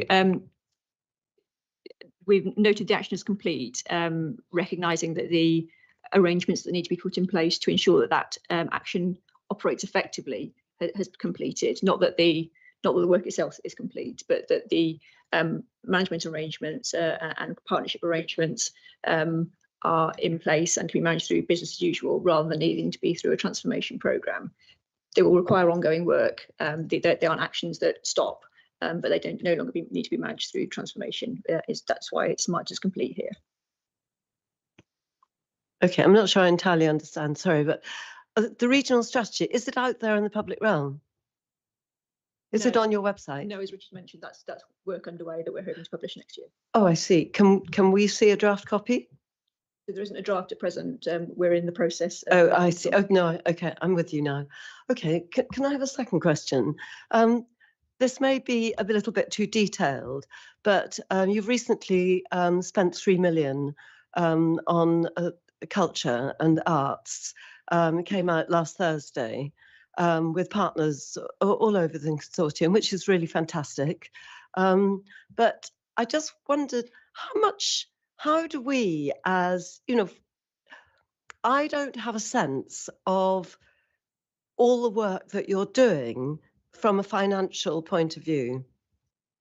And I just wondered, do you produce a document, for example, a budget that itemizes, say culture, 10 million, and then next to that, there will be strategic objectives? Because I see things coming out and I kind of think I should know about that, but I don't. So is there something that I'm missing? Certainly not missing anything. So what we do, so we're required as councils are to set their budget by, and I always forget the date, but it's about the middle of March is the legal requirement to do so. So it's really timely that the question comes in because we are in the process of taking that report through to our committee on the 26th of January. In that report on the 26th of January, you will see not only summary level information, but also sort of quite detailed appendices that set out all of that financial information. So you could go back to look at the report from last January, or look at any of the updates we take to committee, because we take every quarter a report that sets out the changes, because we get given additional sums of money throughout the year, because we're constantly bidding and looking for that additional money and working with government and other bodies really. But the timeliness of the question is that we are just in the process of sort of finalising the reports, or we will be over the next few weeks, and shortly after Christmas we'll be 8 days before the 26th of Jan, we'll be publishing the new budget report. So hopefully that will give a really good summary level and detailed level around the financial position that will change throughout the year as we move forward as well, really. So you could either go back and we're happily supply the committee report, or you might want to just wait a few weeks until after Christmas, so you could get into that in a more updated way. Brilliant. Thank you very much.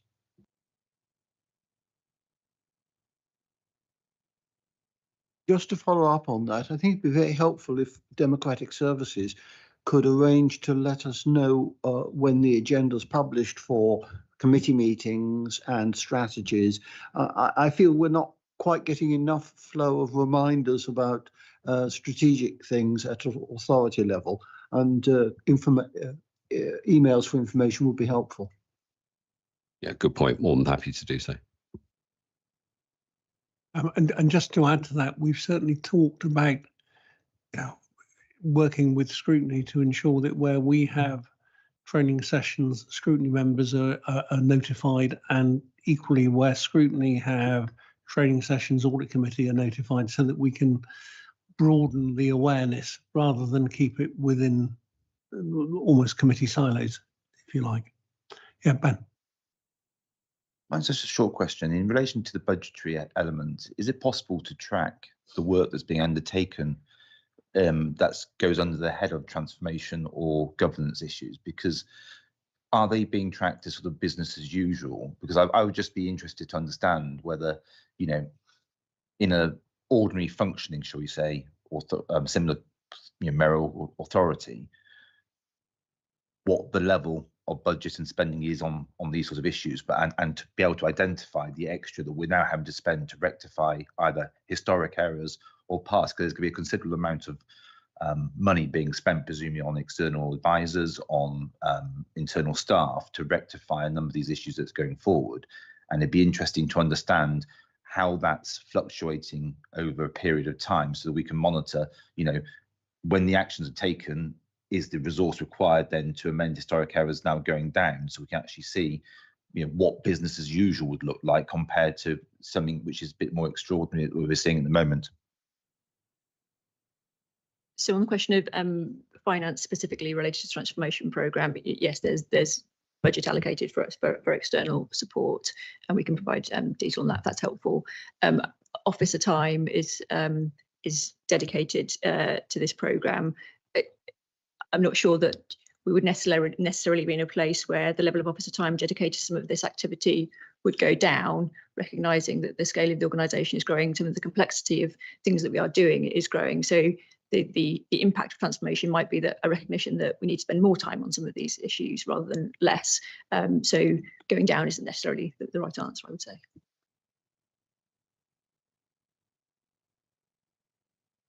Hey, members, so we have to note the report, which I think we do, and with Tim's minutes and notes of discussions, we will draft feedback to go to the committee. Everybody happy with that? Yep. Okay, so item 14, pages 125 to 130, best value guidance. Rachel. Thank you. Back to you again. Audit Committee requested an overview of the draft best value guidance that government published earlier in the year. So this paper just provides a summary position and notes the 7 best value principles that underpin the guidance, which is set out in figure 1, and the types of intervention that authorities may be subject to if they're not deemed to be in compliance with those principles, which is set out in figure 2. It's a factual report giving committee kind of that overview. I would say that there's. Oh, sorry, I do apologise. Sorry. Would you like me to start again? No. Fine. Okay.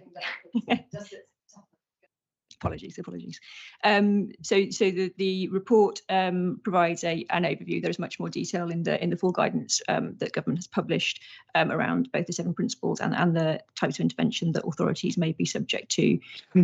We've kept these principles in mind in terms of the transformation programme that we've just been discussing, and ensuring that we're thinking about how we align with those principles in the work that we're doing. It is draft guidance from government. We're expecting the full final guidance to be published imminently, and we can update committee if there are any substantive changes at that point. I'll leave it there, Chair.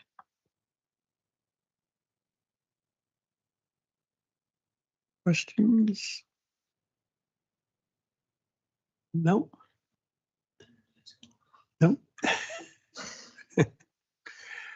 Okay. Thank you, Rachel. So item 15 is risk management, pages 131 to 142. Thank you, Chair. If helpful, I'll briefly give a summary of the paper. Yep, please. So there are 3 strands to the paper. The first is to update on the work being undertaken to review and develop the corporate risk framework. This forms part of a wider review of the way that risks are identified, reported and managed across the organisation. It's planned to bring this framework to the Audit Committee in March for comment and endorsement.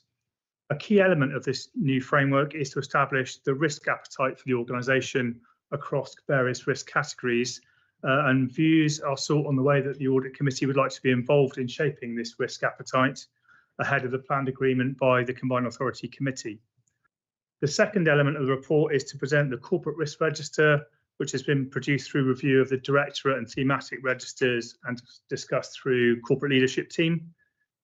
This register sets out the key risks that could threaten the Combined Authority's core business and the way it operates. It's worth noting the way that this register is produced and that risks are elevated is being reviewed as part of the risk framework, and the corporate register will be reviewed and updated as part of this process. The key themes which cut across the individual risks are shown in paragraph 4 of the report, and the key changes since the risk register was last reported are shown in paragraph 5. The third element is to present the economy and skills register, which was identified to come to this meeting as part of the agreed timetable. And Stephen Bashford is here to say a few words about the register. Okay, thank you, John. Good afternoon, everyone. I just thought I'd provide a quick summary of the risks that you've got in your papers. 3 key considerations, really. The first is just most of the risks relate to delivery. So we have a fairly extensive delivery portfolio. So a lot of efforts needed to make sure that funding's committed, that the benefits of that funding is realised, and that we don't send any money back to government. So underpinning a number of those risks is how we put in place the systems and processes to achieve that. We're often against very challenging timescales with government, often on an annual basis, having to commit funds and then make the case for future funding at the same time. The second is about our partnership work. So within economy and skills, it's absolutely fundamental that we deliver in partnership. It's a very complex environment. Often there are a number of players doing similar things. So it's important that we have the right governance to be able to work with partners to co-design our solutions and to drive the economy. And third and final point to make is that a number of our funded services are coming to an end. So that includes a number of our skills interventions, Future Bright, for example. So it's important we now put in place plans to evaluate the success of those programmes, but also target new funding streams as well as they come forward. And we have a particular cliff edge within the next 2 years where a whole number of services reaching that point. So the risk there is about how we anticipate that and put in place plans to secure new funding to continue good quality services. Thank you. That's all I was going to say. Happy to take any questions.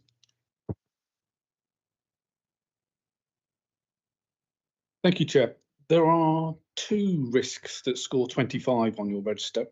Risk number 10 is about external relationships and governments. So I think we've talked about that significantly. The other one is a funding shortfall, risk 12. Can we have some more information about the likelihood of that actually happening, please? I think this is me, isn't it? Yeah, no problem at all. So as I said in my update, we have a number of programmes where programmes have been operating for maybe 3 years, 5 years in some case, and are coming to an end of their current cycle.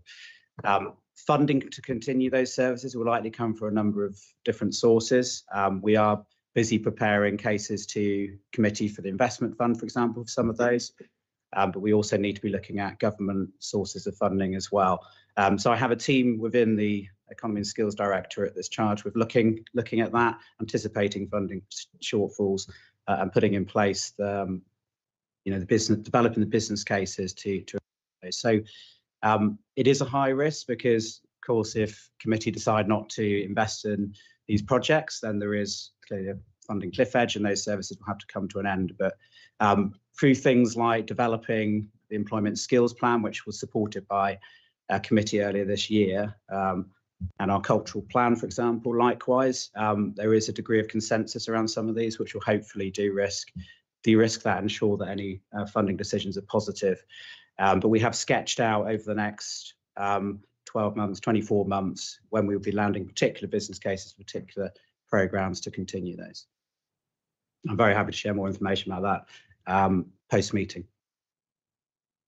I think the committee members would be interested to see what particular schemes are at risk. So yes, please.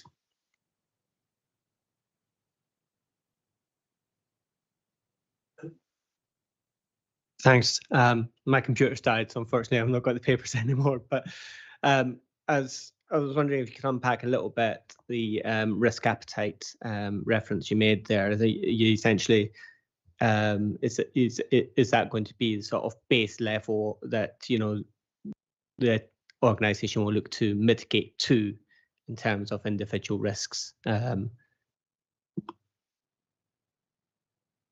Yeah, I think the notion is that it's valuable for any organisation and its staff to understand, and its members indeed, to understand the broad scope of the risk position for which its activities are undertaken.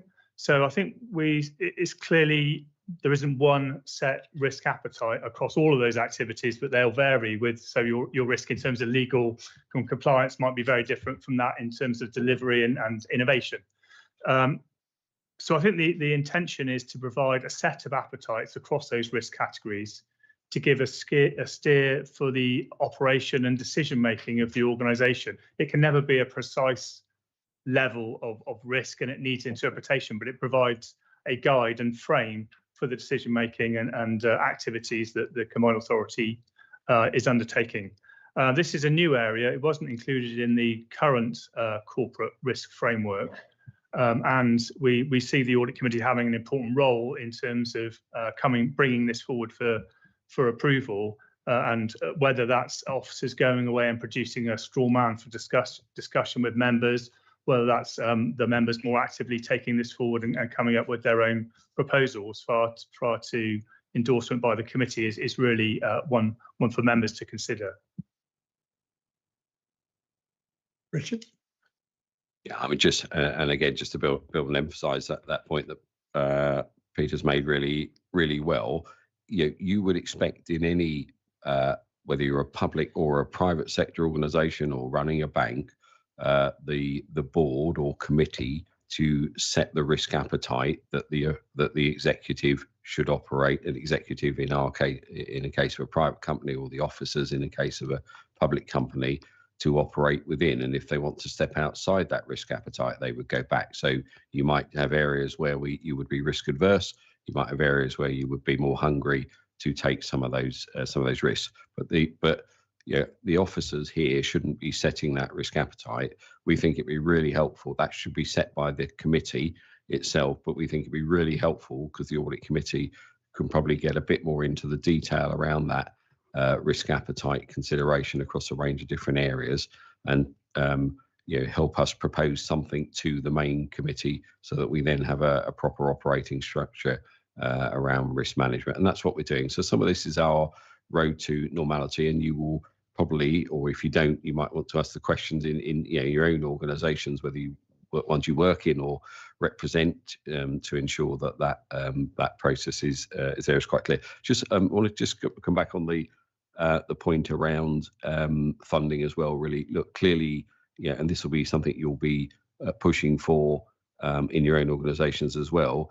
The more multi-year, or we want a multi-year settlement from government that gives certainty to us on future year funds. A spending review period, that isn't 1 year, that it's multiple years, and I know the officials do as well. And I'm sure that will be a big issue for all of us as we go forward, because it gives us the certainty that we want, in the same way a private sector business wants certainty around its future funding as well. So we will continue to push for that single year settlements, or lateness of notification. So we will probably not get our grant settlement for next year. I suspect there is an indication we will get the first, but it won't be the final number, just before the Christmas break.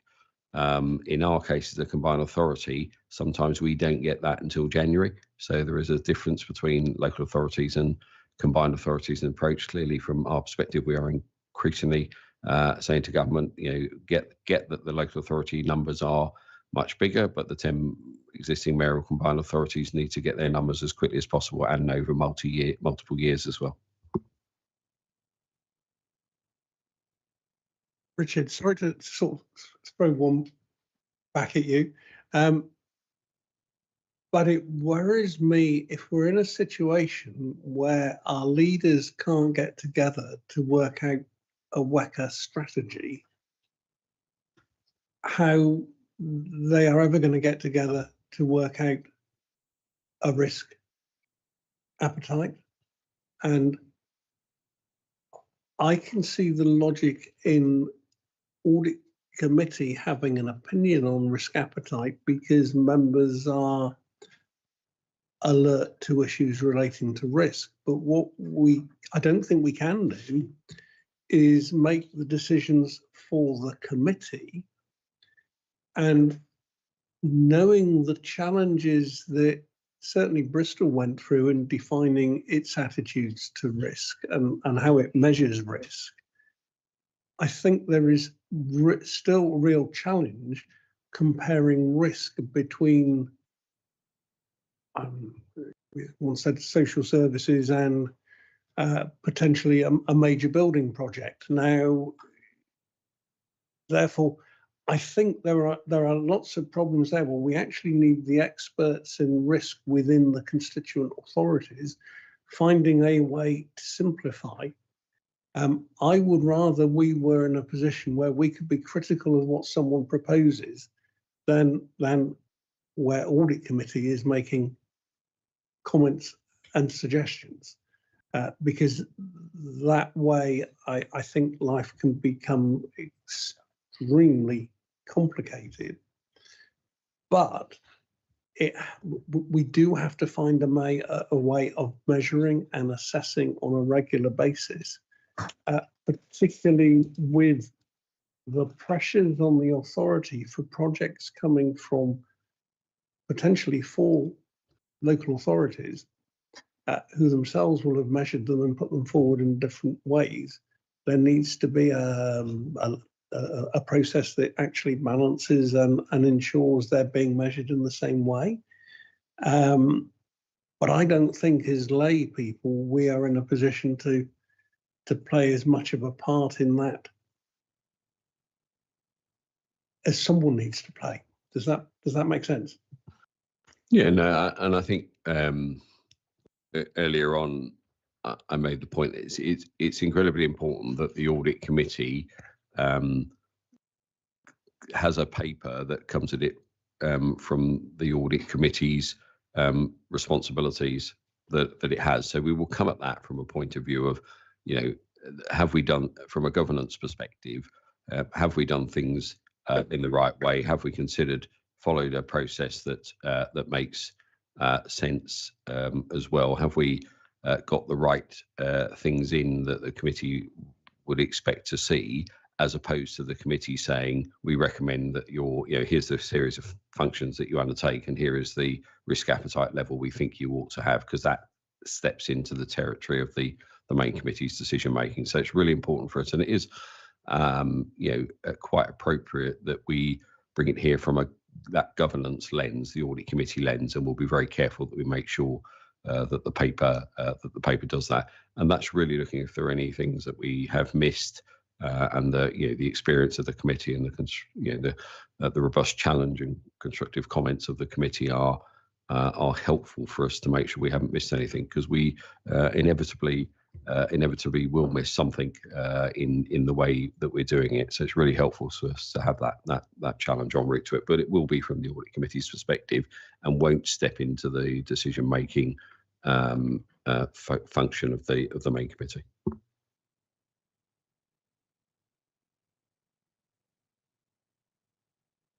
Two comments, if I may.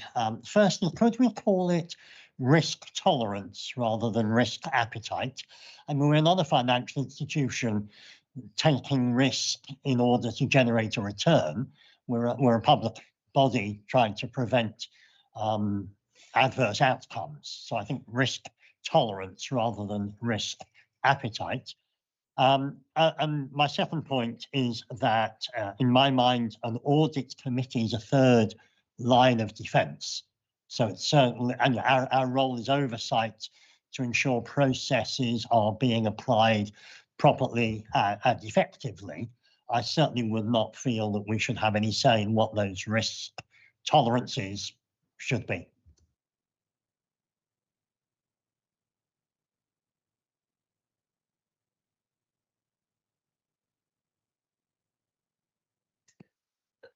Come my own microphone next time.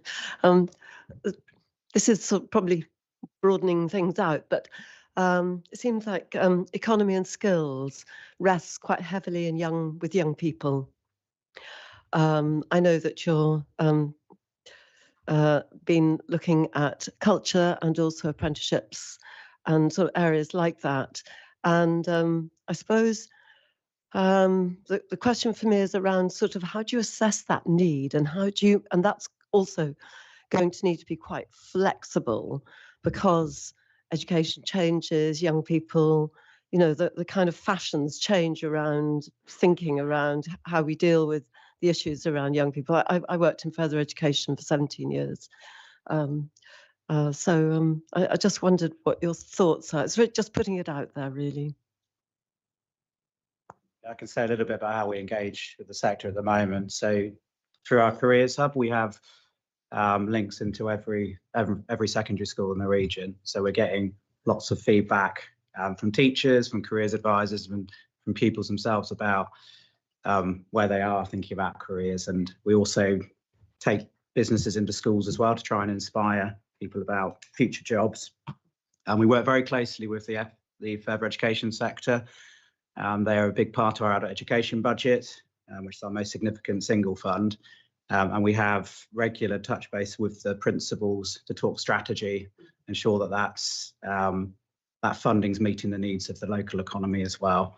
And likewise, university. So across the kind of spectrum, we do have that interface. On the cultural sector, we have the Cultural Compact, which is fairly new still, but chaired by Professor Sue Rigby at Bath Spa, and brings together all of the local authorities. And we're just refreshing the membership of that compact now in light of some of our recent successes in funding.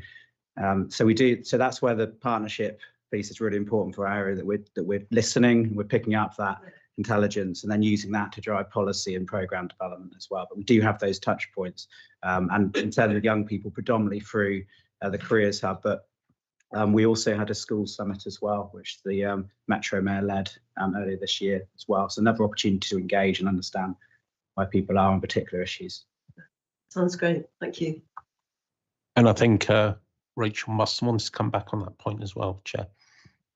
Thank you. It was actually on the last point about risk tolerance. It was just to explain that risk appetite is more of the sort of the umbrella term. Within that, there's a number of different responses that you could have to risk. So you might tolerate it, you might avoid it, you might transfer, mitigate, or accept. So there's a whole range of responses that we would consider under the appetite framework.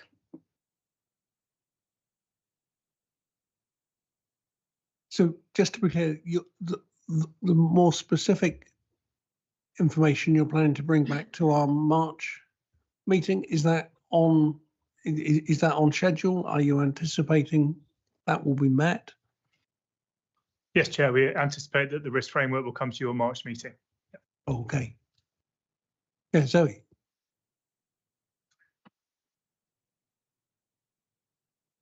Thanks. Yeah, it's a more general point. The table, it's in very, very small font. It's very, very difficult to read, even, you know, on our small laptops. And I see even when you print it out on A3, I'd find that impossible to read. So could it be in a larger font in the future and maybe optimised so that it's more readable?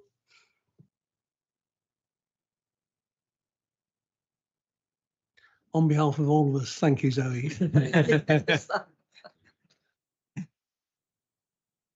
Right, I propose we conclude that item, and that leaves us with items 16 and 17. So item 16 is any feedback on comments from this meeting, and item 17 is points to refer to the main committee. Are you happy I take those two sections together? I have drafted a brief note which I will share with you in terms of what we might submit to the next committee meeting, not the one tomorrow. Regarding the transformation programme, Audit Committee is disappointed to note that whilst the issues in the transformation plan that relate to officers are making some progress, those that relate specifically to the Mayor and to a lesser extent the local authority leaders are not. We have repeatedly emphasised the importance of co-working. WECA has to operate as a consensus not as an individual platform.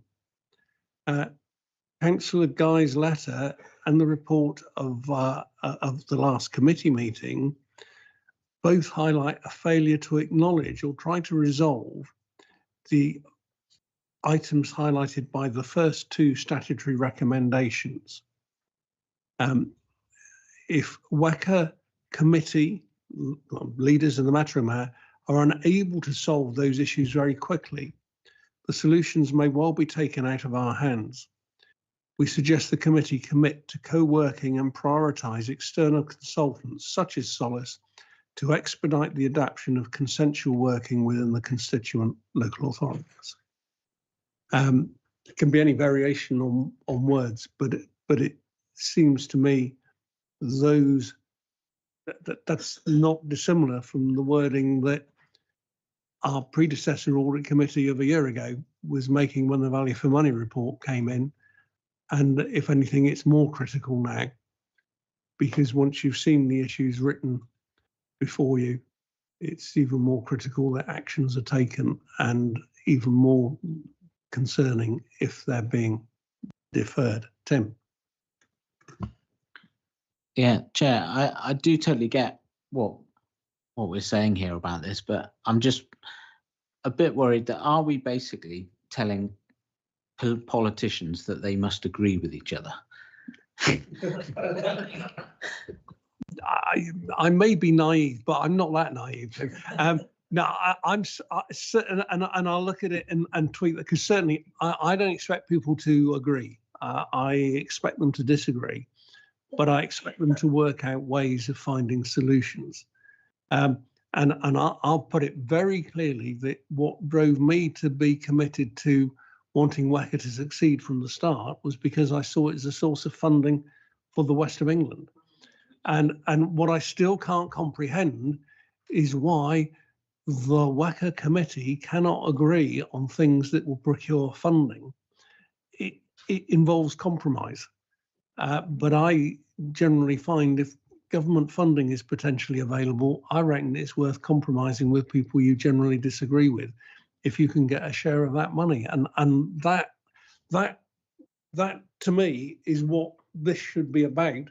And what leaves me totally baffled is to how we cannot get that compromise when it's absolutely needed. You can fall out on the things where it doesn't matter, but if it matters and you secure some funding, there has to be a mechanism. And to me, that's the rationale for WECA existing, is procuring the maximum amount of funding. It's done a really good job at procuring funding, but if it can't deliver agreement on how to proceed, I fear those funding sources will diminish, and therefore,